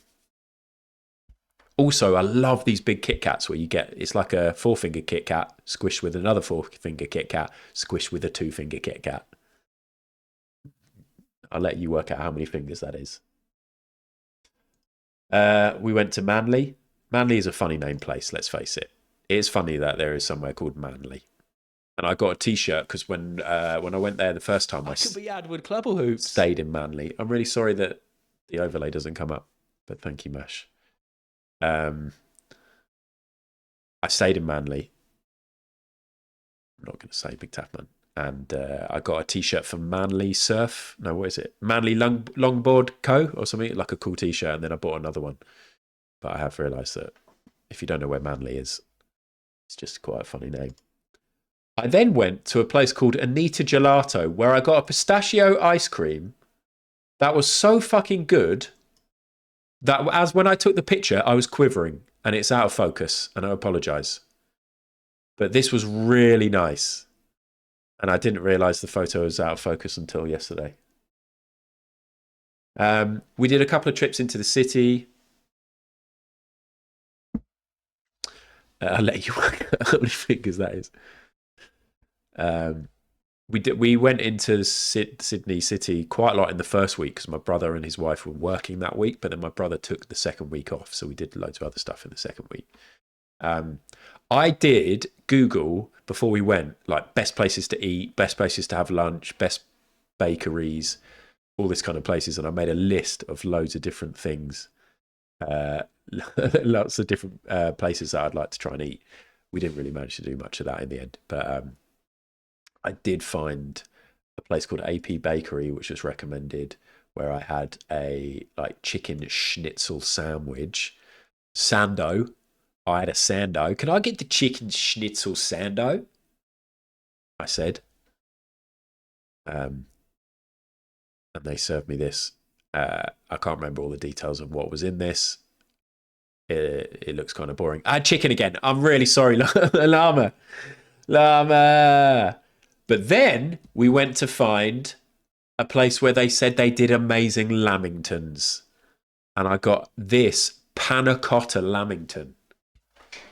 And I'm afraid there's no picture of the inside of this, because if I'm completely honest with you, Alex had a little bit of a meltdown from the jet lag and the fact that she went to bed at midnight the night before and was completely wrecked. So we spent the time just shortly before we had this lamington sort of having a bit of a family chat about trying to keep our spirits high and the fact that she's overtired and emotions will run high, but all is good.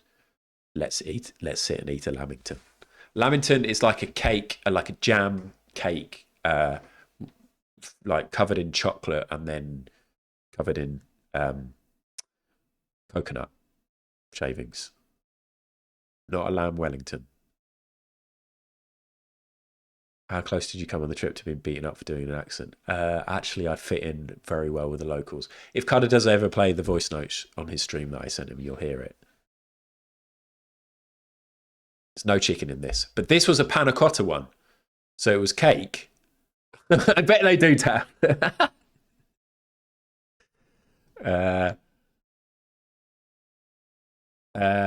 This was a lamington, but then it had a panna cotta at the bottom. But there's no proof of that. You're just going to have to trust me.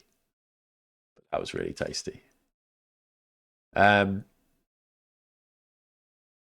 another day, we went into... on this same day, basically, honestly, it was such a little meltdown, and me and Hannah were both really tired, and it was hot, and we all... I think we're quite good as a family at noticing when we're a bit off kilter. And so if somebody's a bit crotchety or a bit grumpy, or somebody, like, if Alex, like, just gets emotional, starts crying randomly, then it's like, hold on, what's up? Like, she's really tired, or we're all a bit... So we had... it was a bit... At one point, we were like, I think we should just go home. I think we should just go home because we can't salvage this day. Well, we sat down, we had a chat as a family about what was going on. We ate a fucking panna cotta lamington, and we seized and solved the day, and we turned it around. And we were like, let's fucking have a great time. And we went to McDonald's and got Alex an amazing fizzy Fanta drink, which got her on a massive sugar high. So that was really great. We were on a lamington high, and we went to more areas in the town and had a really great time. We went over to Darling Harbour, which was really nice. There's an amazing playground there that Alex really enjoyed. And we got off the tram at one point, and I was like, oh shit, I really want to go to some record shops, because there's some Australian artists who I saw at the Great Escape Festival last year who I've really enjoyed their albums. One of their albums got onto my best album of last year list. But I can't get their album in England, and I don't want to pay loads of money to get it shipped over here. So let's have a great time. We got off the tram, and there was this place called Red Eye Records. And I went in, and I went straight in, and I was aware that Alex, like, we'd just got her back from a potential, emotional moment. I'm aware that she's not going to want to spend a load of time looking around record store. I went straight to the middle aisle. They had this thing called Australian Artists. I went straight over to H, because the band that I really liked is called Hachiku. I went to H. I immediately pulled it back, and there it was. They had one copy of the album that I really wanted to get. I bought it. I told the guy who I was buying it from, I was like, this is amazing. I've literally just come in. I saw this band at Great Escape Festival in Brighton. They bring over, the Australian Tourist Board bring over artists all the way from Australia to Brighton. They had a really great vibe. I really love them. And I've wanted to get this album, and I've come in, and it's the only album we've got left. This is great. And he was like, cool story. No, he was really enthusiastic, and he was like, you should tell the band. And I was like, sure. But I was really happy. It was really cool. And I got the album, and I've got it back to England, and it successfully did not get bent or ruined. Lamington High does sound like an Aussie Kids TV show. This is a really cool album. We then found an amazing comic book shop. And this is only good if you can zoom in. I don't know why. I can zoom in on Discord, and then when I open maybe if I save it. Let's try that. Desktop. Can I do a new folder? Oh no, that's the wrong desktop. I've got a headache. I haven't really drunk any of my drink. New folder.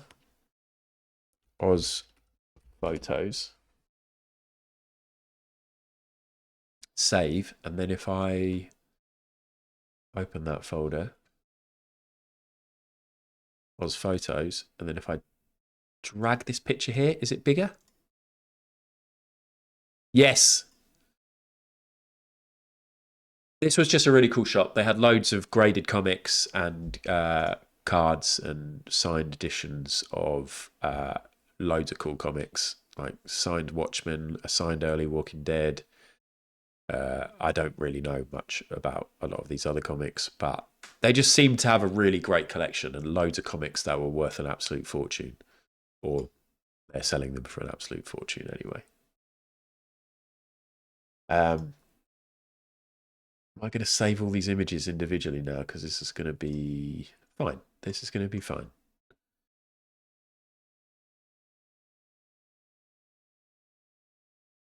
They had some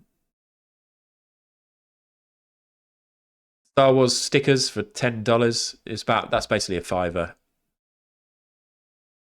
I thought that was Sonia from EastEnders then. Some original Garbage Pail stickers. Look at these classic old stickers here. I didn't buy anything. Some Buffy cards. They just seem to have like a cool variety of things. Is that it? That's it. Obviously, we went past the Opera House, so I took a picture of that. Very cool building.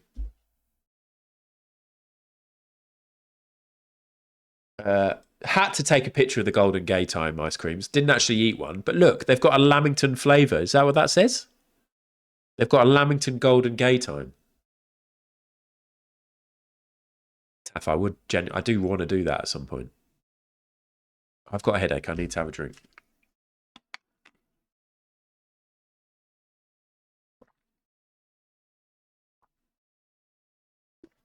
I've now been to Sydney when I was 18, when I was 33, and when I was 43.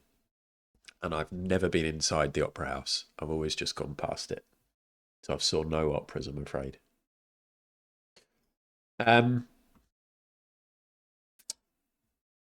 This happened. You may have seen this in my Discord. You may have not. Big Taffman certainly didn't. Hello, mate. Do you want to be my mate? This is my brother's balcony. Friends? Are you a kookaburra? Was that a yes? Why aren't you flying away, mate? I gave my phone to an Australian.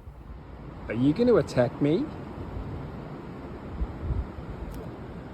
Why are you letting me get so close, mate? This is kind of wild. Mate? That was Keith the kookaburra. We made friends with Keith. Keith would just come and hang out on the balcony. And really, like, chilled. And later on, you will see Keith eat a sausage. Although, will you? Maybe not, because my brother's in that video. But isn't it amazing how close I could get to Keith? Look.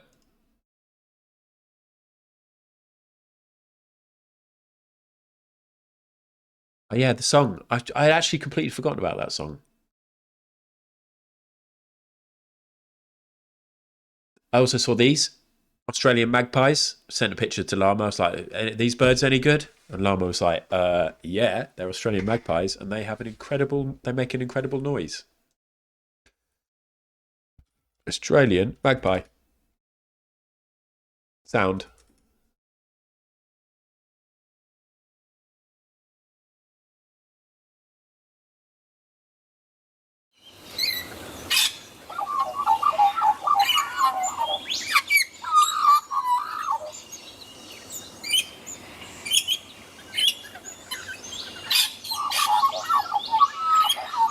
So many bin chickens, Wellesley. Too many, if anything. Close some of these.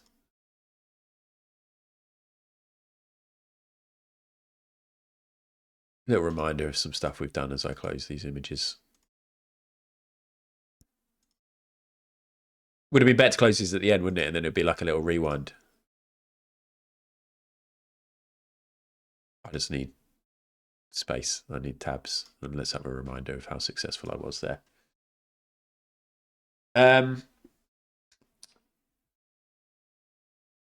Oh yeah, so another day. So the first week we had quite a lot of time to ourselves during the day. So we were like going to the beach, or we were going to into Sydney, like city centre. We were doing a bit of swimming in the sea. The weather was kind of like 24, 25, so it was hot, like warm and nice. When the sun was out, it was nice and we could swim. But when it got a bit cloudy and a bit windy, it was a little bit colder to go and swim. We had a couple of days of about 28, 29, which were really nice, but really hot, and actually kind of relieved it wasn't that the whole time. But it is their autumn at the minute, like going into their winter. So they're all finding it a little bit cold. One day we went down to the local beach, Colorado Beach, and we went for a swim. Then suddenly all of these old men arrived in little pants, little swim trunks, and they all had the exact same swim trunks on. There must have been 15 of them, and I'm guessing they're all in their 60s, early 70s, in their little budgie smugglers. And as they turned, I checked out all of their arses, and on each of their arses it said men at 10. Men, the at symbol, and then the number 10.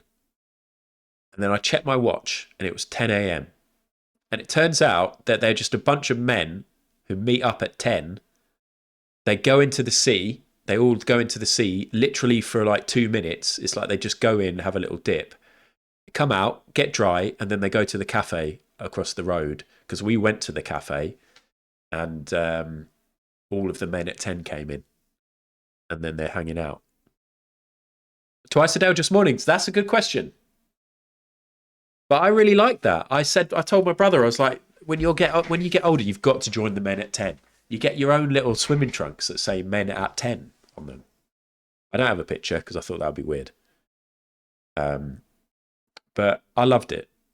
I really liked the idea that they've got their little social group of old men who meet up. We went to the cafe, and then on the way back,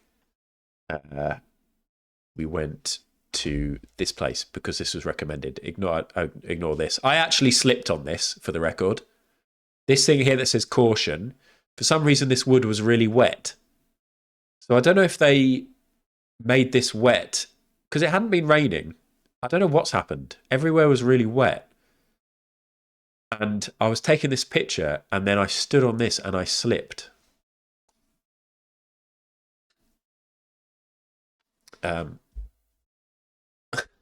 But my sister-in-law had said that these are award-winning pies. So we went in, and I got myself a peppered steak pie. This picture doesn't do it justice. It was so good. It was so peppery. And the cross-section, I should have changed the angle a bit here because it was completely full of filling. You know, when you buy a pie and there's like a big air pocket. They love hot pie. They love pies. One thing I need to get used to again is just calling chips. Because over there they call chips hot chips. Because they eat chips instead of crisps. So you can buy a pack of chips, but then you can also order hot chips, which are basically just fries. And I found that really stupid, and then I acclimatized, and then I was ordering hot chips or saying, oh, maybe we should have some hot chips. But yeah, pretty much everywhere, every pub, you can get hot chips and they can get pies.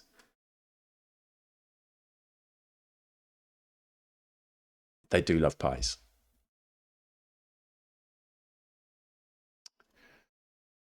Next up, another shop.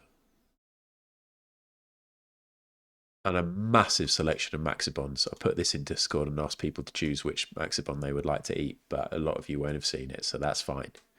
I also love Maxibons, Taff. I fucking love Maxibons. And obviously, usually you just get like the original one in England, mostly. Sure, if you go to B&M, you can get all of these, and this is all pointless. In fact, stop watching the stream and look at these pictures. Just go to B&M and you can experience what I experienced. But Monster Cookie, Krispy Kreme,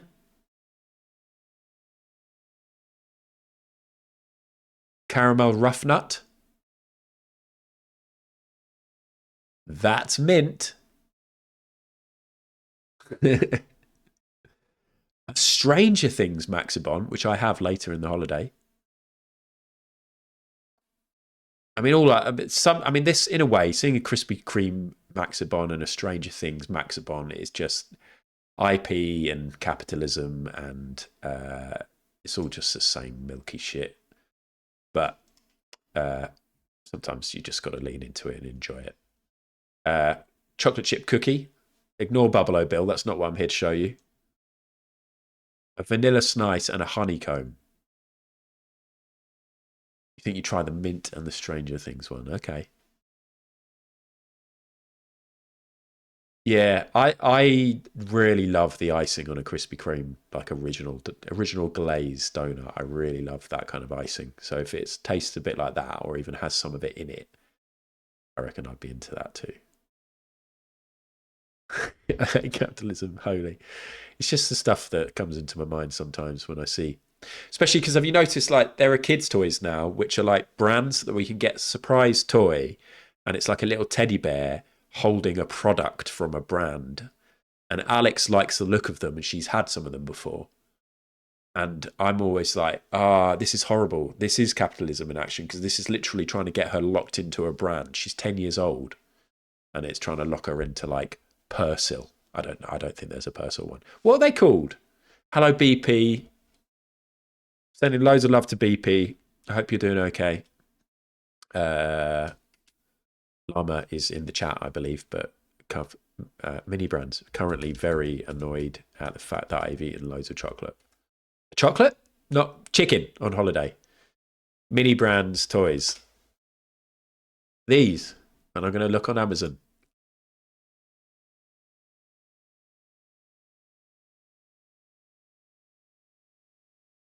I mean, this is kind of cool in many ways. I get it. Also, what the fuck just happened on the Amazon homepage?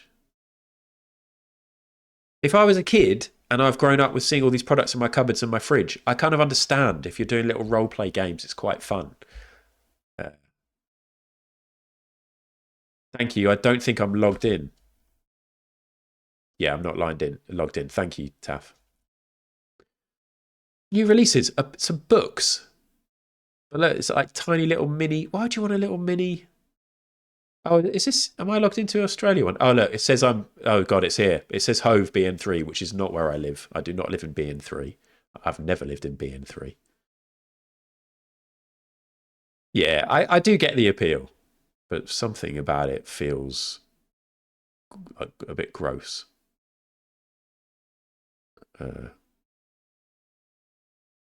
Why can't I actually find the examples of just the... Like, they've got Krispy Kreme ones. Shot by category.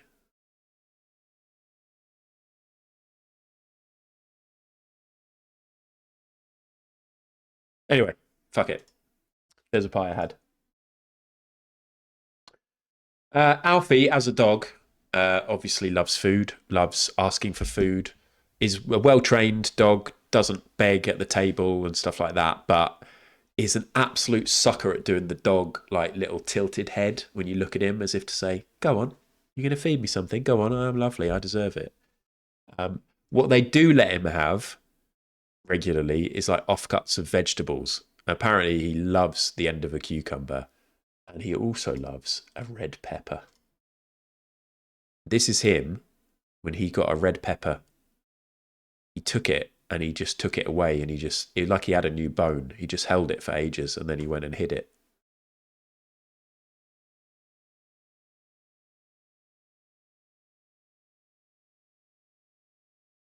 It's good, isn't it? It's good for a dog to think that a little vegetable's a treat. Is 10:30 in? Because I saw the number 10:30 and then took a picture of it.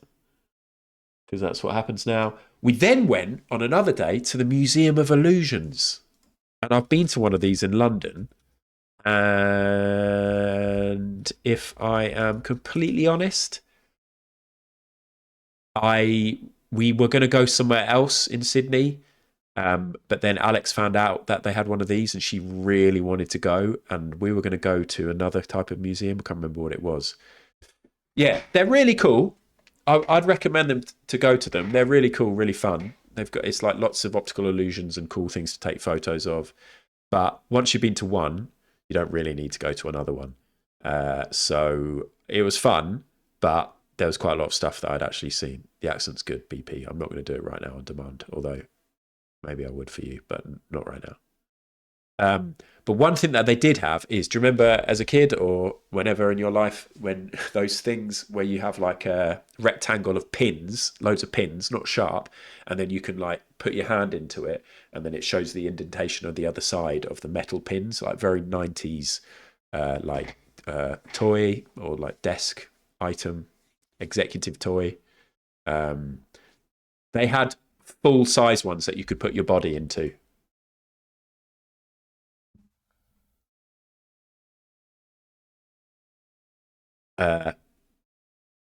This is the string on my shorts, just for the record. That's me. Now, this...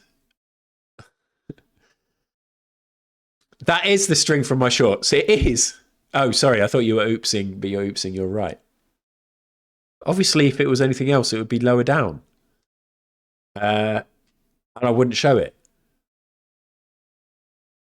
This was fun, but I want to tell you about what happened on the other side of that, which was as I went up against this, 2 or 3 of these poles entered my mouth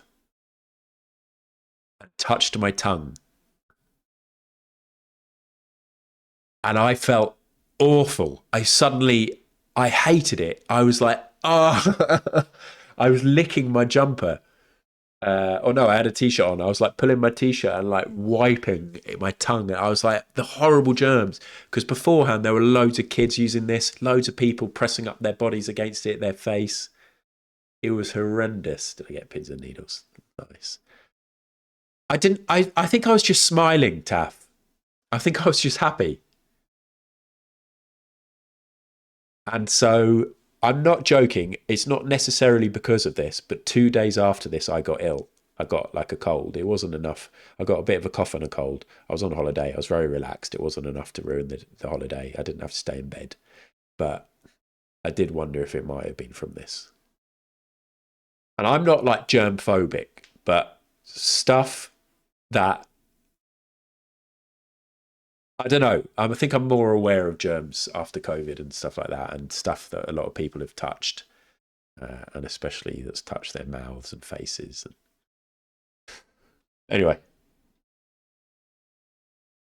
we then found an incredible place for food. It was like a Japanese restaurant, and the classic style order on the iPad. Look at this. I had like an udon with a big egg on it, udon noodles, and oh god, what are those called? Gyoza. And you had the option, if you see on this picture, did I do it? Spicy kimchi gyoza udon with free mini curry. On everything you ordered, you had the option to tick for a free mini curry. Imagine not ticking that. And then it's basically almost like a katsu curry sauce with some rice. So not only did I get to have my kimchi gyoza udon, amazing, it's like so tasty, this meal, but I also got a little curry with it. That was delicious. That was an amazing hidden, like a place that looks like a normal food market, and then you go down into it and it's all Chinese and Korean. Yeah, just the sauce. all Chinese and Korean restaurants and full of Chinese and Korean people. Obviously, the fact that Australia is that much closer to Asia has something to do with it. But like, there's so much great food of those kind of cuisines over there. I then went somewhere that did come up when I searched for good, like great places that you've got to eat, which was also in the same food market. I went to Uncle Tetsu's to get Uncle Tetsu's cheesecake. This is like a cheesecake wrapped in a crepe. Or like a pancake. And I got a mango one. And unfortunately, I ate quite a lot of it before I remembered to take a picture. And the picture's really not very good. But there is cheesecake, sponge. There were big slices of mango at the bottom. And then it's wrapped in a crepe. Stole it from Monk Tetsu. Hello, Smart Alec. It was really, really good, and I would recommend that. And they had amazing other like full cheesecakes as well. I was lost without you, Smart Alec. We're skipping loads of what happened, but I'm just showing you pictures I've got. I can't go through it all chronologically. One day, one of the evenings, Alex stayed at home with her auntie and uncle, my brother and his wife, and me and Hannah went out. Okay, nice.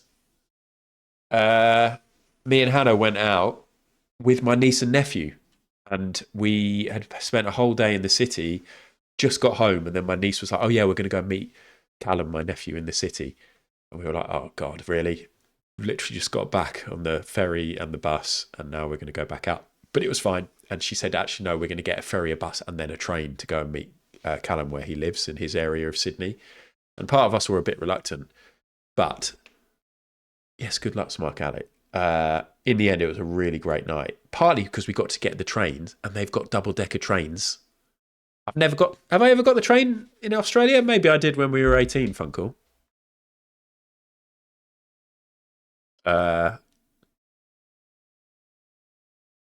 I've been on double-decker trains in Amsterdam before, but these trains were so good.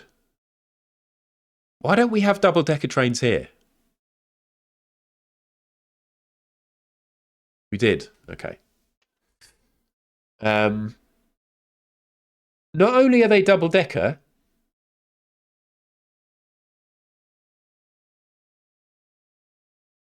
sorry, I just want to make sure I'm opening the right file.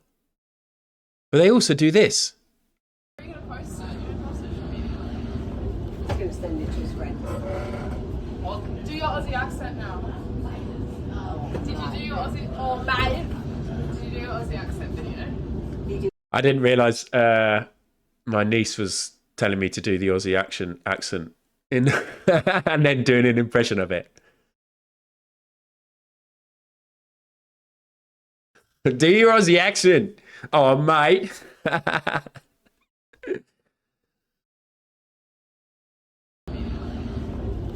Look at this. Look how cool these seats are. Do your Aussie accent now. Did you do your Aussie... Oh, mate! Did you do your Aussie accent video? She thinks it's really good. She thinks it's really good. Do your Aussie accent now. Anyway, look at this. If you get on a train and there's only two of you, you can sit in a 2. If you get on a plane with 3 or 4 of you, you can sit in a 3 or a 4. Focus on this and not on the voices. Actually, I've got no mates. Now I can sit privately. Double decker and the seats do that.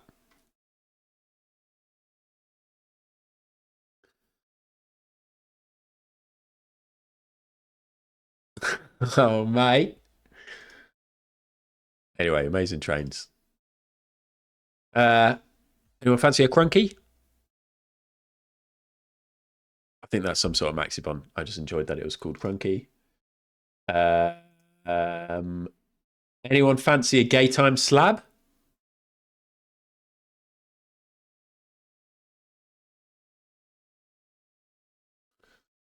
No. We went to the zoo one day. Pretty cool zoo, to be honest. I don't think so, Smart Alec. That's true, Lumpy. We had a nice time at the zoo. Charlotte, my niece, spent some time working as a nanny, and so has been to this zoo loads of times with the kids that she used to look after. So she was a bit of an expert in like leading us to different areas, knowing which places are worth going to or not, knowing where to look out for the animals, like in the lion enclosure where the lions normally hang out and all that kind of stuff. It was a really great day. We saw loads of cool animals. We saw meerkats. I realised meerkats are in my top 10 animals for sure. They're just fucking great. The way that they sit, the way that they always have one on the lookout in like a high spot. They're the best. They really are great animals. We saw some pelicans. Are these pelicans? I think they're pelicans. We saw one of these guys. I've now forgotten the name. Forgotten the name. Somebody's going to make a capybara. Yes. We saw a Tasmanian devil. Pretty ugly. If I saw that in my garden, I'd freak out and think it was a mutant rat. I'm really sorry. I shouldn't be mean, but look at the ears and the hands. Oh, Tild, this is good for you. Hello, Tild. Tild, a big rat fan.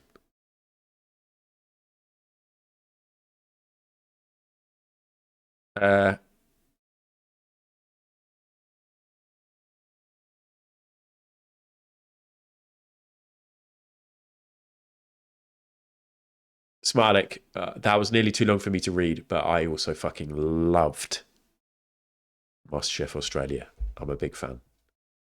So I'm happy to read it. Look at these silkies. Look at these silky chickens.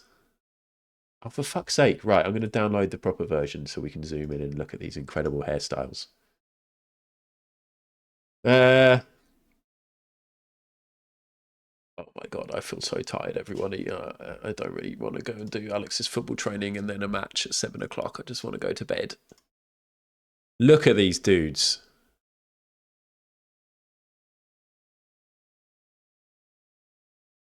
Nice smiley, yeah. But we're part of quite a big community of streamers here on Twitch over in the UK, and it's mostly very chilled. You're not going to get the kind of stuff that you might expect from like your big Kai Sennett's, I Show Speeds, Angry Ginge. I can't think other big just obnoxious streamers. We just like to hang out and look out for each other is a big thing. Yeah. I ate every single last one of these. Look how cool. Yeah. Are you going to post that?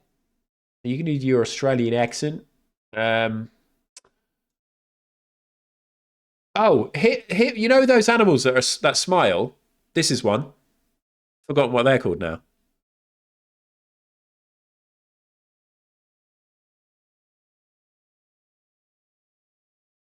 What are they called?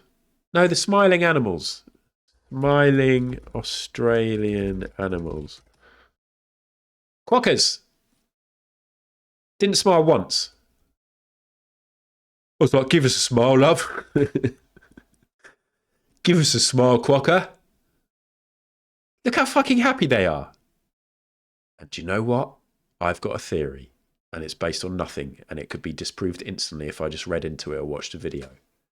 My theory is that they only smile when they sneeze, Lumpily. This guy was miserable as shit, didn't do any smiling. And then I was like, what about if it's just when they sneeze, it looks like they're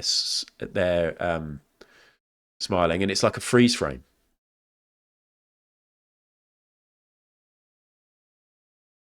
Anyway, this one wasn't very happy, but I got a picture of it just to prove that I'd seen it. Look at this incredible multicolored pigeon. Don't know what animal this was, but incredible colors. Look at this mullet bird.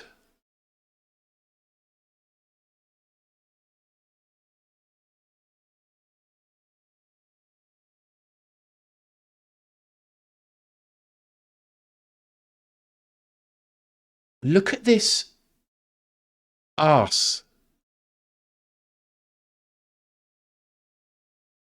This guy was shoving this stick into a hole in the rock and then dragging it out and sucking whatever animals or ants or whatever were on the stick. We were enjoying that a lot. And those were some animals that we saw at the zoo. While we were there, we went to a couple of sports shops. Alex loves playing football, obviously. The Matildas, the Australian women's football team, are better than the Australian men's football team. They are really good, although they just lost in the final of the Gold Cup to Japan, I think. But that meant that when we went to the shop, their football kits were 50% off. So Alex got a Steph Catley shirt. Steph Catley plays for Arsenal women. And she also is a regular for Australia. So that was exciting for her, and I thought I'd include that.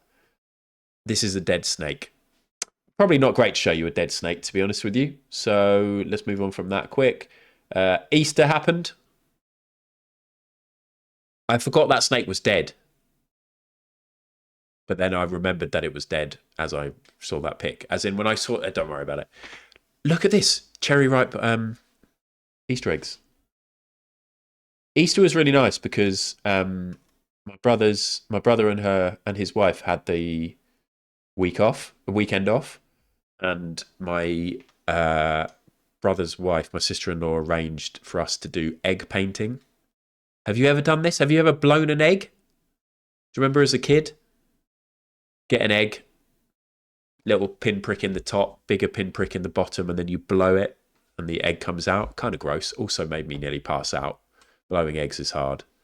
But we blew eggs and then we painted eggs and did some arts and crafts. Take the bait. Let me save this so I can zoom in. Oops.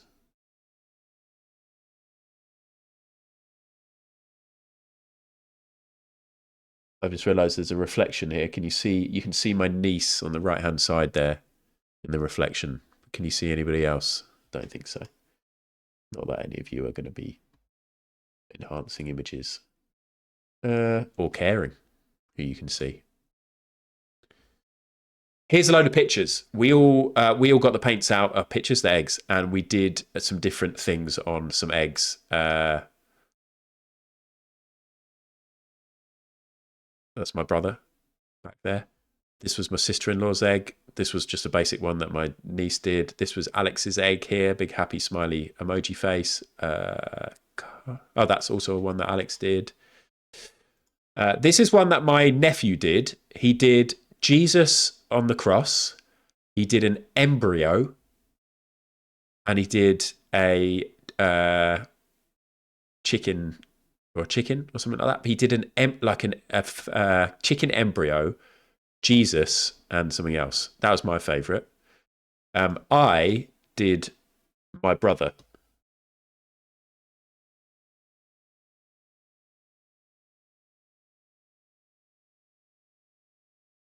I did my brother because he's bald and has a big beard. Fuck a muffin. Also, he had a bit of an issue with his ear whilst I was there. He was struggling to hear, and then it was feeling blocked. And then all of a sudden, he had to go to the doctors because basically he had like a blocked ear. And so, you can't see it, but on the side here, I did some orange paint for like earwax, and we all had such a laugh about this. Found this, put it in Cudder's Discord because Cudder has been obsessed. Does anybody watch Return to Paradise? Because they were filming this at the beach cafe.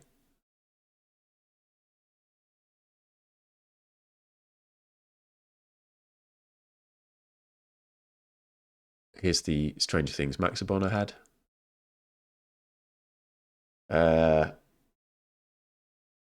Here's when Hannah and I went out to a sushi place, which was really good. The sushi in Sydney is firstly really fucking good because it's all much fresher. Like it's all much fresher than the sushi, generally speaking, that I have in this country. The supermarket sushi over there is really good compared to, like, you know, when you get supermarket sushi as part of a meal deal here and it's like too cold and the fish might be a bit sinewy and stuff like that. The sushi here also was the same price in dollars as it is in pounds over here. So we looked at the price. Now, this was in Sydney, smart Alec. We looked at the menu, and for you know how when you go to a sushi place, like the different plates are different prices. The cheapest plate was like $3 and the most expensive was $7, which is sort of similar. Over here, you'll get like a £3 for the entry level all the way up to $7 or whatever. But it's basically half, because $10 is basically £5. So it was like half price sushi. So whereas when we usually go to a sushi place like this, we watch what we're spending a little bit because it can be easy to suddenly rack up a huge bill. This is the first time I've been to a sushi place and I didn't give a shit and we were just grabbing whatever we wanted because we knew it was going to be half price. It was so good.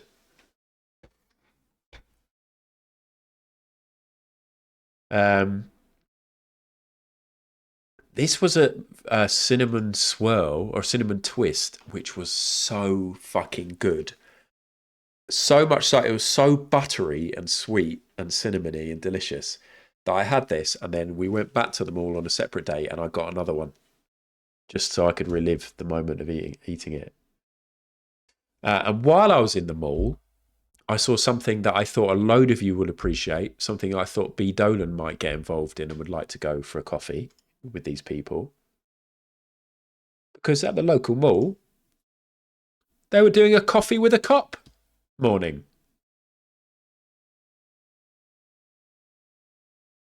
Go and have a coffee with a cop. Let's zoom in. Let's get the better quality. Coffee with a cop.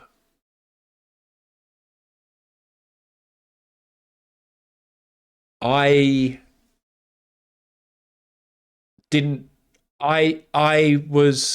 like to tell you that I was like, I don't give a fuck. And I'd take a picture. I'm going to take a picture of these guys. But I was a bit like, oh, I don't know if I should. What if they ask what? And I pretended that I was on a phone call to take this picture. That's how pathetic I am. I stood sideways with the phone against my ear and awkwardly took a picture. But that's a good tip if you want to take a picture of somebody without them knowing.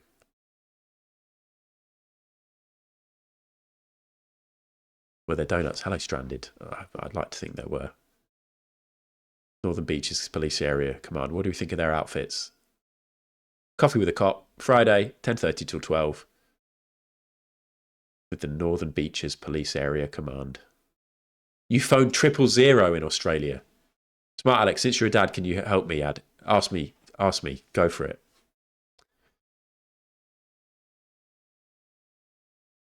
Zero, zero, zero. So imagine if I was there and I didn't know that and I was frantically phoning 999. Men at 10. Here's some pictures of Alfie once he'd had his haircut. Very trim. Very clean. He felt incredible. Like to be completely freshly cleaned and trimmed. John from PFD, you're probably not even here, but I saw a truck that said PFD and I took a picture and I meant to DM it to John and I forgot. But here we go. Here's the moment. John won't even know. On another day, I've just heard some kid talking about 13-year-olds. Maybe you get carrying machetes in school. Is that true? It's genuinely concerning. I don't know. I've never heard that. Maybe. They've actually got a big problem in Australian schools at the minute, particularly in the northern beaches, of electric bikes, of loads of these kids. I mean, they look cool as fuck, if I'm honest with you, these bikes. Children, schools, Sydney, e-bikes. Fat bikes are wreaking havoc in Sydney's wealthy beach suburbs.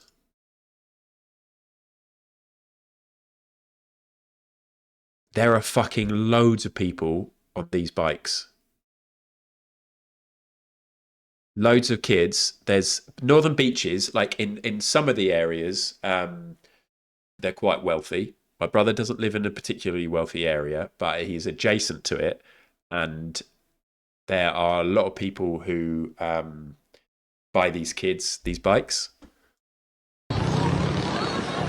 This is actually fucking awful, though. I didn't know this was happening. That's on the golf course.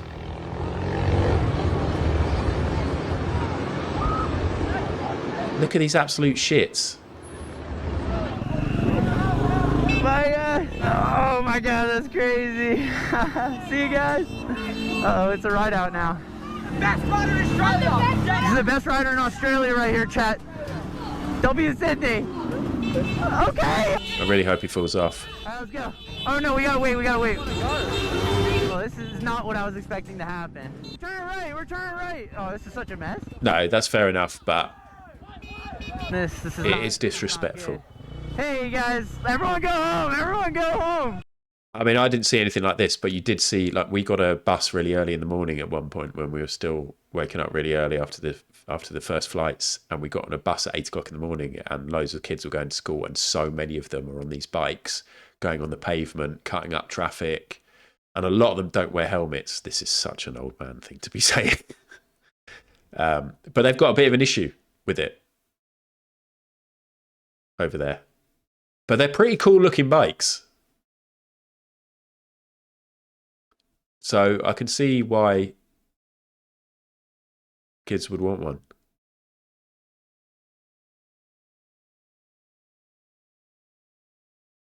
Nice taff.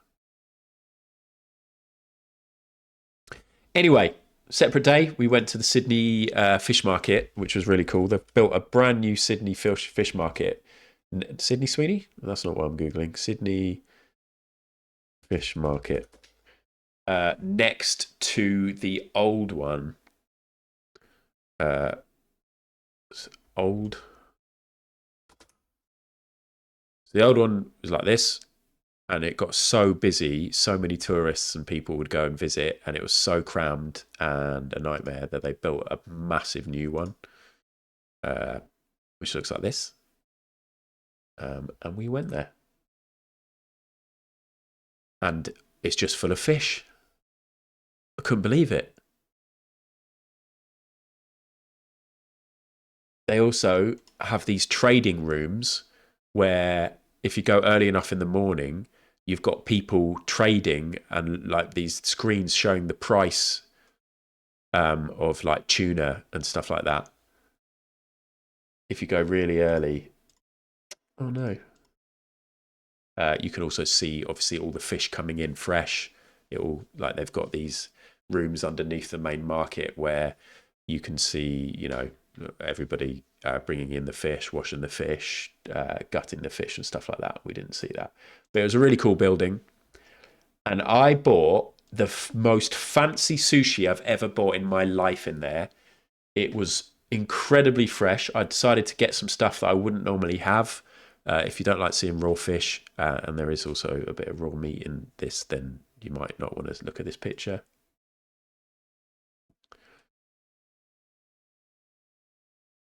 Now, this was much cheaper than it would have been, but I still, like, yeah, it was pretty crazy.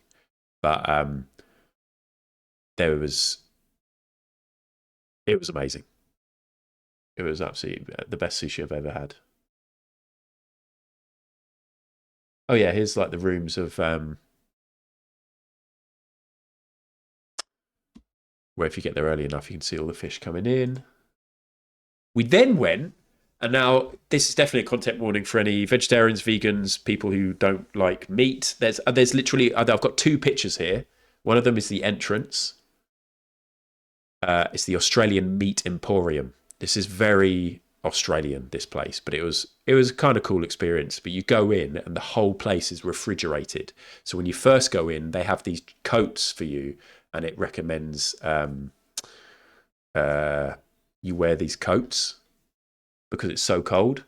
And I took a very quick picture. So actually this is fine, but there is some like hanging meat and stuff, so just in case you don't want to see it. But this whole place is refrigerated, and then they've got these guys at the back doing butchering, and they're all wearing scarves and hats and coats. But they've got so much amazing meat for barbecuing and stuff like that in there. It was really cool. They also, oh no, I don't have that picture. We bought a load of prawns. These were all like freshly caught that day and then cooked. And then when we got home for that evening, we just ate them like that. Obviously, like got rid of the shells and stuff, but then just stuck them in mayonnaise and they were delicious. Really cheap as well, like fresh and cheap. Does anyone want to... Sorry to keep this on the prawns so long. Some people might not appreciate that as well. Does anyone want to see all the different types of Vegemite there are? The lemon looks exceptional. Huh. Nice.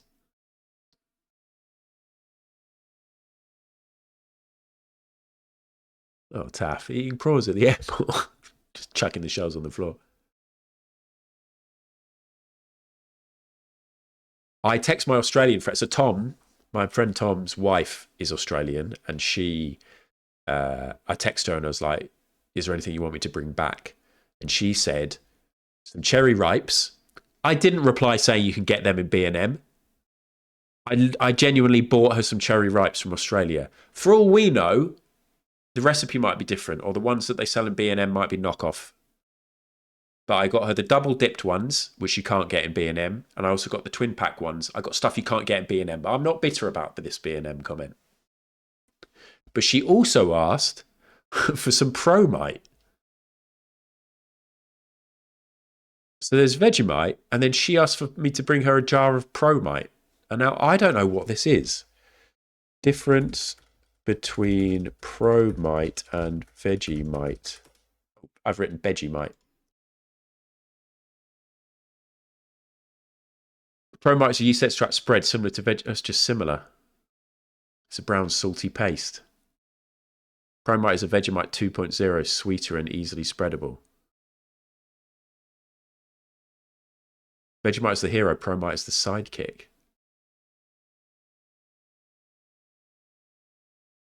Vegemite is the best for spreading on bread. Marmite is the best for making a broth, and Promite is the best for throwing in the bin. That's good. I enjoy that. Kit Kat fans, this was also fucking so nice.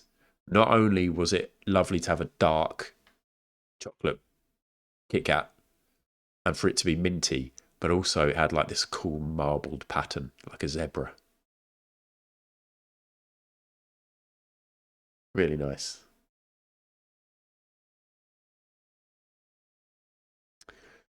I've got like 6 pictures left, by the way. How can we get a Prime song? Have you got a Prime subscription ready to go, ready to give?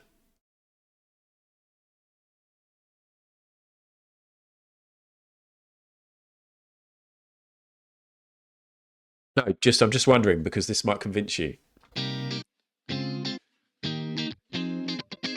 Open up gaming.amazon.com. Sign into your account or go set up a new one.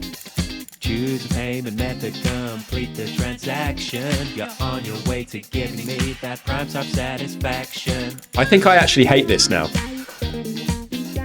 Now open up your Twitch accounts on the Amazon site.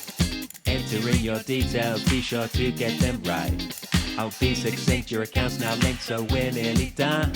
You've done the prep, now one more step while admin is fun. Alright, stop. This next bit is key and you've got to get it right. If you're subbing to me, go to twitch.tv/add to send me cash. Click subscribe, then free subscription with Prime. Oh fuck, you've done it, you are the best. Your taste in streamers is sublime. One more thing, do not forget that in just one you more don't, time. Taff. Your sub will I'm cringing here. You renew again with Prime.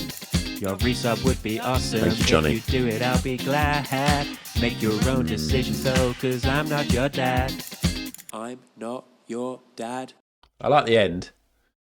Yeah, I think that's like, you know, any artist that's developed and moved on in life and grown as an artist, a musician. when you hear your early stuff, even though it's a fan favourite, you just notice a lot of the flaws, and you notice how much you've grown since then. So for me, that's a difficult listen, but I understand to the fans, you want to hear the hits. We are the world. We are the world. Oh my Whereas that's good goodness. shit. Johnny, thank you. Exactly. Well, I actually made We're England before I made that song, but yeah. And there's a new Eurovision thing coming up, isn't there? But I just need to do it. But you're Johnny. Oh shit! Thank you, Johnny. I sent wave after wave of my own men at them. Oh shit! Thank you, Erica. Because of sand, it's okay. We've been talking about sand, have we? No, I've been talking about my trip to Australia, and there was sand there. Hello, everyone. Welcome. Thank you for the raid, Erica. I hope you're good. Hope you had a good stream. Please, everyone, follow. Any raiders who have come in from the other raid earlier on, follow Erica now, please. That would be really great. Yes, Taff, please. Please, we should do that. We need to do that before Llama's GoFundMe gets completed and then it's not needed anymore. But hello, Erica. I hope you had a good stream. Hello, everyone. Hello, Div. Hello, Juby. Hello, Ogenblick. Hello, NeoWisp. Hello, Platter. Hello, Waterbox Locks. I hope you're all good. Thank you for the raid, Erica. I'm having a little recap of my trip to Australia. Sydney was great. It was my third time there, Juby, but we spent most of the time with my brother and his family and just having lovely family times. We had a great trip. Thank you very much. Yeah, I'm still got back Tuesday night, and then my 10-year-old has been waking up really early because of the jet lag. So I definitely would have got better sleep and recovered better by now if she wasn't waking up really early and then waking us up. So I feel pretty knackered today, but I reckon over the weekend I'll get back to normal.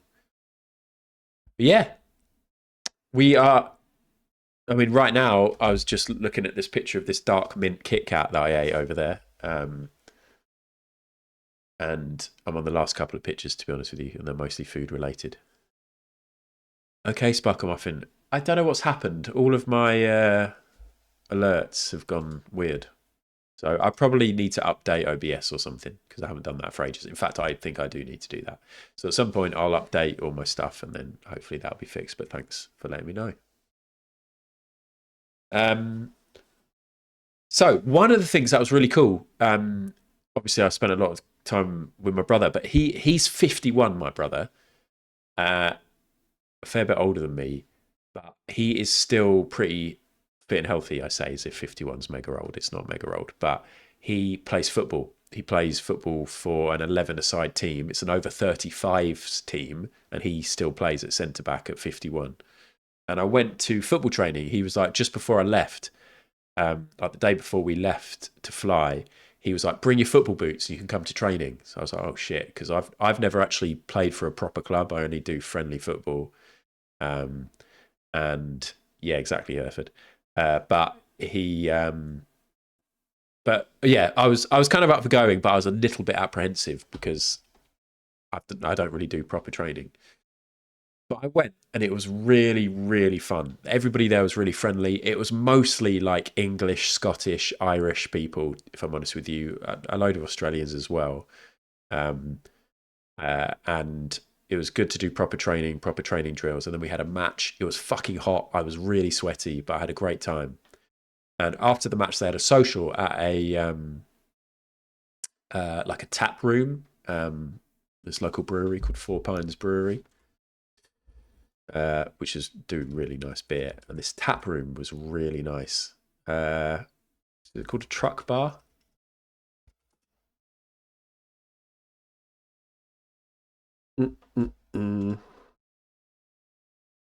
Yeah, so it's called a truck bar because the bar is a truck. They've got loads of outside seating. They've got an arcade upstairs, which is really cool for kids. Just like my ideal kind of place to go. Like I love going to tap rooms in England and breweries. This is what it looked like outside. Yeah, it was great. We went there with all the football team, and in fact, Four Pines, the brewery, sponsor my brother's football team, and they gave them all a load of caps, and I got a new cap, but it doesn't really fit me and looks a bit shit. But all of his mates were just really friendly, and at one point, I was a bit disconcerting because a couple of them were like, "Oh, who's the oldest?" And I was like, "Are you fucking kidding me? Like, my brother is 8.5 years older than me. He's got a big beard with a load, like it's white at the bottom. But he's also..." That's cool, Juby. I didn't know if you'd know of them. He is also living an amazing lifestyle in Australia and always out in the sunshine and living a great... but he looks after himself. And yeah, exactly. He's just got a great lifestyle. And he looked really healthy. And when he was playing football, I was just like really impressed. And I was like, shit, I'm starting to get haggard. I don't get enough sleep. I'm definitely not getting enough vitamin D. I need to start looking after myself. But it was really nice. Like, his mates were really nice. And there was this Aussie guy who was so friendly. And he was talking to me about how his dad pickles chilies and stuff like that. And I was saying they sounded really amazing. Anyway, on the Saturday, it was the first game of the season. I went to watch it, and my brother did all right. He played well. And at the end of the match, he came over with 2 jars of the pickled chilies that his dad makes. That's true, Hereford. And these are delicious.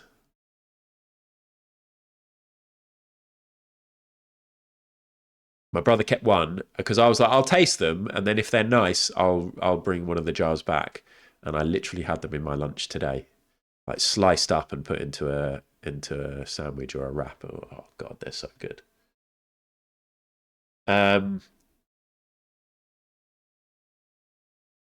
Last couple of food picks. This is a place called Yochi. Have you got Yochi? Is this all over Australia, Juby? Like the Froyo place? Is it called Yochi?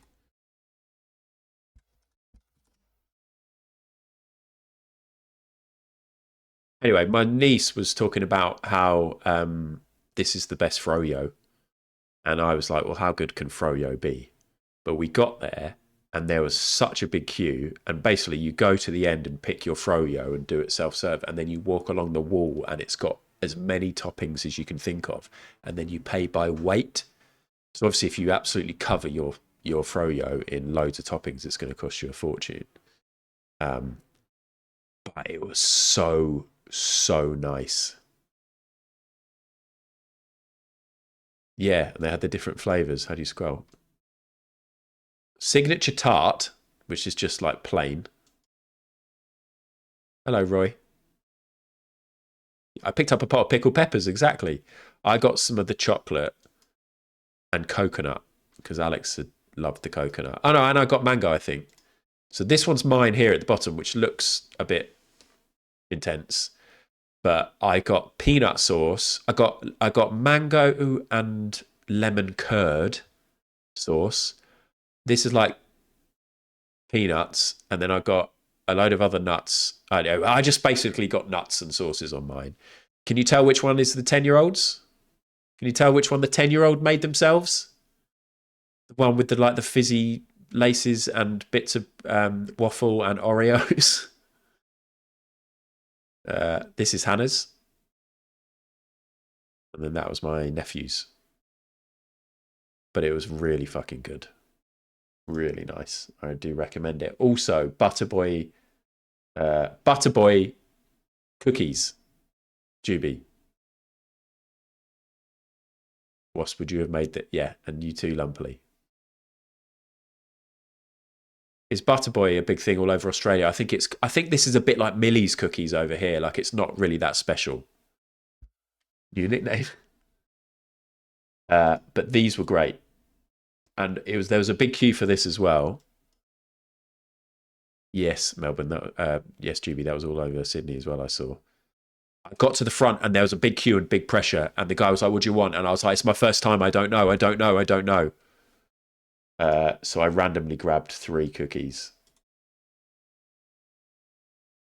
this was like a mango macadamia one at the top here. This was double chocolate or something, and then what did they call these ones? Like a jazzy? I can't remember what this is called. There's a name for this in Australia because they do the bread covered in hundreds and thousands. Oh yeah, Ben's cookies. I think they had in Brighton once. Fairy bread. That's it. These were so nice. The weight of the bag just with 3 cookies in. And that's kind of it. It was. Oh, hold on. I'll just show you a couple of pictures on the way home, and then check out this McDonald's in. Which airport was this? This was Sydney McDonald's. Sydney Airport McDonald's. Look at the orders. The kitchen's upstairs, and they've got like a conveyor belt. Or it's got clips. And they attach the bags to this thing, and then they come down here and drop. This just was exciting for me. Look at that little bag. Now, when I was 18 and I went to went to Australia, and then when I went to Hong Kong, we went to Bangkok, and I was with Funkle Albert, and we did loads of travelling. I know, Juby.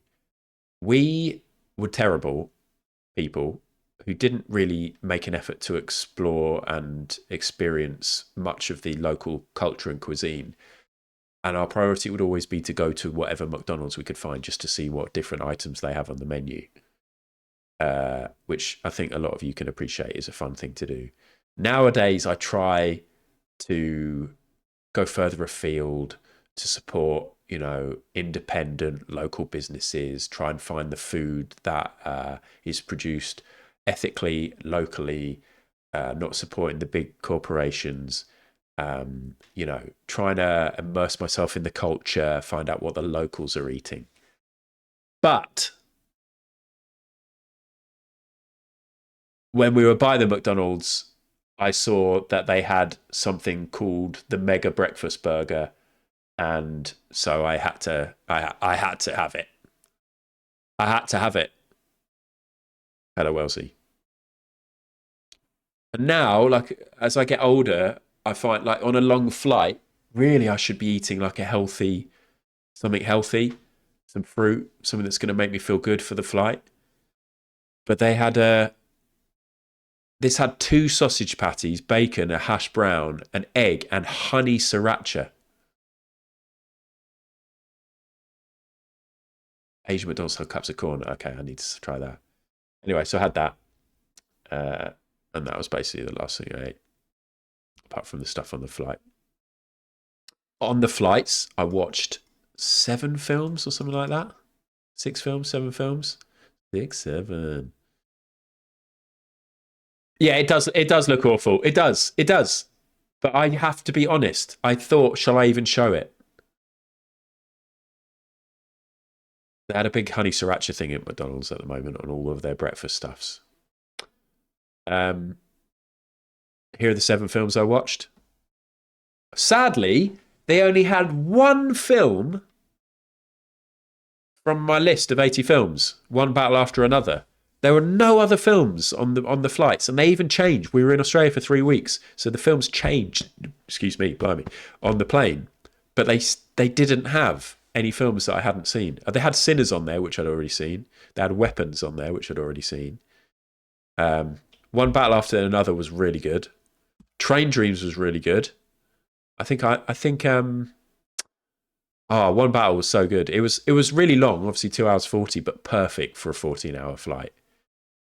I thought it was brilliant. I thought Leo is just one of the greats. There's no denying it. I didn't really have any idea what it was about, and I had a chat with Lama about how misleading the poster is. The poster gives you absolutely no idea of what the film's going to be like or what the vibe is. They didn't, sadly, sheep. My mind is going completely blank for the classic old actor who is also in One Battle After Another, who was amazing. and I want to say Julio Iglesias, and I know it's not him. No, well, Sean Penn. Oh God, how could I forget? Sean Penn was incredible, amazing. What a role to take on, and so amazingly done. Like so, like creepily intense. Benicio del Toro, Julio Iglesias. Benicio del Toro was so cool in it, particularly the scene where that involves the police. I won't say anything else. But actually, I thought all of the performances were really good. Like his daughter.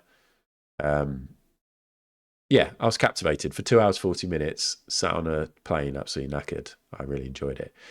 Long Legs with Cage was kind of fine. I didn't vibe with it hugely, but it was good.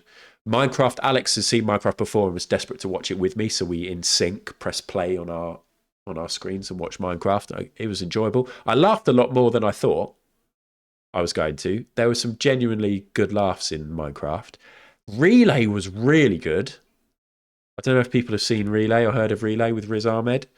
On Letterboxd, I think I've seen Blake Towns watched it and gave it 3.5 stars.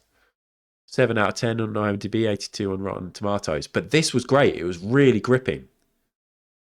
I was gripped, and annoyingly, what made it even more tense is that I was watching it right at the end of the flight, the first flight on the way home, and I couldn't watch the final 2 minutes because we landed, and then they fucking turned off the film and put on some sort of promotional video for the aircraft for the airline. I thought I'd nailed it to watch the film before we had to get off the plane.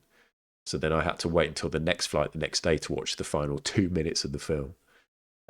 But if you want a fast-paced thriller, I'd add this to your lists. I really enjoyed it, and obviously Riz is great, but Lily James was great too.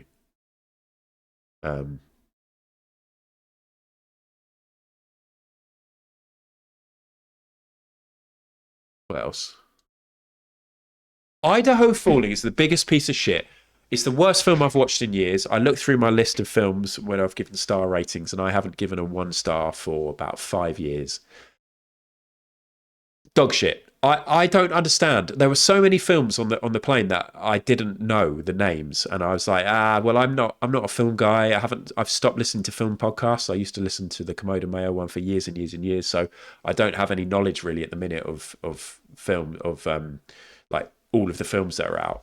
Idaho Falling had a decent description. Absolutely awful. Do we know about Robert Schumacher?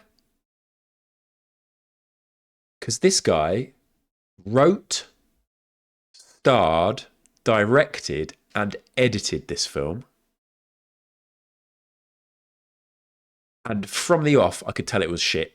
And if I didn't have 9 hours to fill, I would have just I would have stopped watching it. It was really, really bad. I think it was a really low budget. Basically, I thought if I had the budget that they did, I reckon I could have made the same film and I'd be mega chuffed with it. But I am not a filmmaker, and this guy shouldn't be a filmmaker because it was just really bad script, bad performances, I thought, bad direction, really like cheap effects, and just a terrible film. But it was quite fun to watch a really bad film because it then really makes you appreciate the good films. But yeah, don't watch that. And then Till was very emotional, very good. Yeah, Train Dreams was really good. Oh, Wellesley, yeah, have a look at but it's not like B movie shit. It's just shit. It's not like funny shit. It's just shit. I mean, the main female lead or sort of co supporting actor I thought she was pretty decent at acting actually, but there were just some really bad parts. But yeah, I'd be interested to see what you think. But yeah, pretty chuffed to watch that many films, but pretty gutted that I didn't get to tick any more off the list apart from One Battle. That was a bad poster.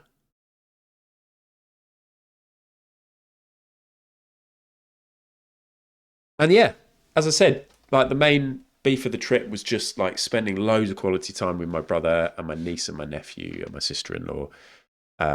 We were ready by the end of the 3 weeks to come home. I think like spending 3 weeks at somebody else's house in their space, I think no matter who it is, you know, you sort of, by the end, it was like, okay, I feel like we're ready now, and sort of felt like they were probably ready for us to go in the nicest possible way. Really missed the cats, Mary. They were in a cattery. Usually when we go away for a week, we just get the neighbours to come in and feed them and check on them.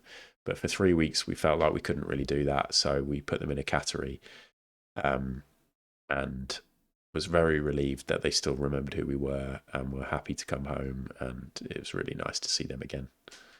But yeah, it was a good trip. But yeah, I've got no desire to move to Australia. I've got no desire to do a long haul flight for ages.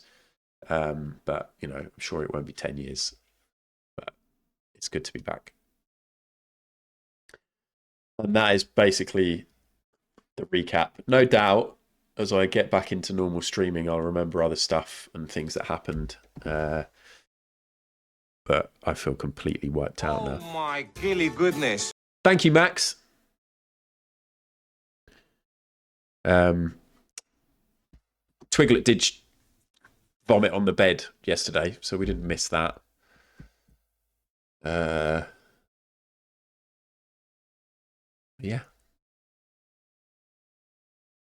No, Tilde, I'm so tired, and I've got to go and do coaching. I've got to go and coach 15, 10-year-old girls at football now, 5 till 6, and then over somewhere else, I've got to. We've got a match. There's a match. I'm coaching a football match, 7 o'clock. So by the time I get home about 8, I just feel completely spaced out and knackered. But it was nice. And obviously these recap streams or like holiday chats, I just chat. For nearly 3 hours. But yeah, I should sleep well. But thank you. I'm aware it's very self-indulgent, but streaming is very self-indulgent, let's be honest. Thank you, Lucy. Yeah, normal service will kind of resume. I'll be I'll definitely keep my streaming on Fridays. Obviously, if you missed it, the charity have basically taken me on as a sessional worker now, so I'm going to get paid to do stuff. So from next Wednesday, it's the next set of sessions begin, and I'm going to be leading some. See you later, Smart Alec. We're going to be making a zine, and I know there's been chats about zines in Cutburger Discord. I suggested making a zine to get the young people to make their own little zines. So I've been preparing for that and working out what materials we need and like working out how to present it to them and talk to them about zines and show them how to make them. So that's something we're going to be doing. And I'm also going to be going to a local college to talk to young people there about what the charity can do. And I was asked to do that, and I was like, yeah, this sounds great. And then they were like, and of course it will be paid. And I was like, oh, fuck yeah, I forgot that I'm going to get paid now. So that's all really cool. So there's a chance that other opportunities might come up, and I might start doing more work with them, and I might have to start shifting stuff around with streams. But I only do one stream mostly a week. Hopefully I'll start doing some other stuff. Maybe getting back to doing some co-op gaming with people. Oh my gilly goodness. Thank you, Soup. Really looking forward to the rustling tomorrow, which I should promote and let you know about if you don't know already.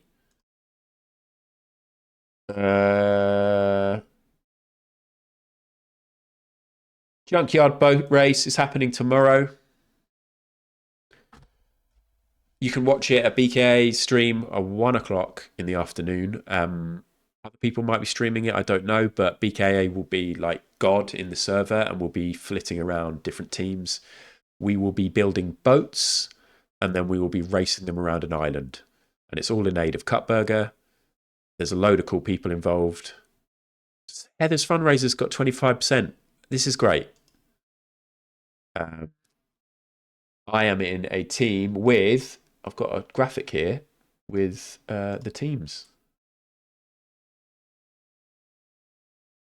Cudder, Tild, Mac, and Taff. We're going to have a blast. You've got some very good Rust players here. Some very experienced Rust players. You've got some amazing gamers here. And then you've got a load of people from our community that absolutely suck. Are you streaming it, Mac? Nice. Yeah, I'm looking forward to that. And I will make sure I'm going to have a bit of a lie-in tomorrow. And so I'll try and make sure I'm well rested. I mean, who gives a shit? It's not serious, is it? It's just fun. It'll be chaotic and fun. So that's happening. So yeah, follow Better Known As if you want to watch that. And if you want to see our team's perspective, follow Mac if you're not already. Anything else happening? I don't know. I don't know if there's anything else to talk about. I'm so tired and I've got a really bad headache. And I need to leave in about 10 minutes, so I'm just going to go now. But yeah, thank you very much. It's good to be back. Big love to Llama. I hope you heal well. Big love to BP. Big love to Mary Biscuits. And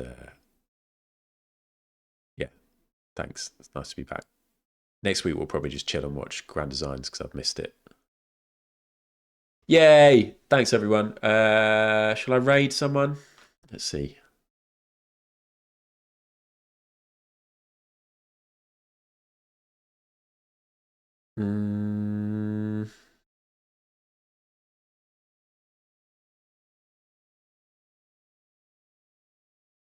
I don't think I've ever not raided someone. And I think I'm not going to raid someone. It always seems a bit of a waste, though, of like viewers. Like somebody I could really cheer. Like it can be nice to get a raid.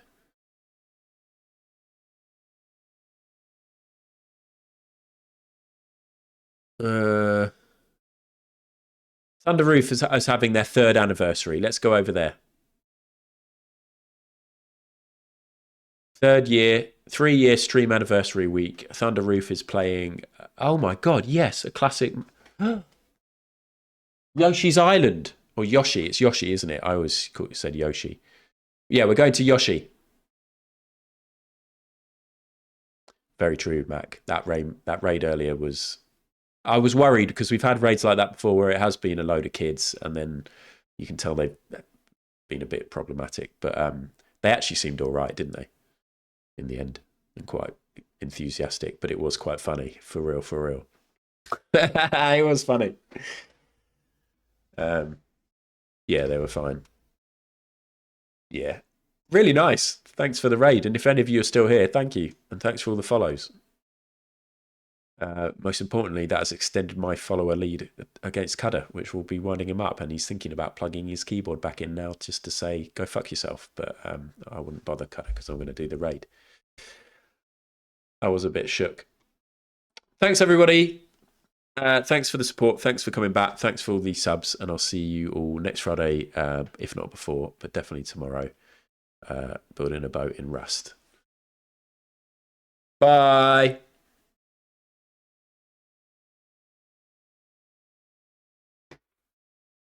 Bye then.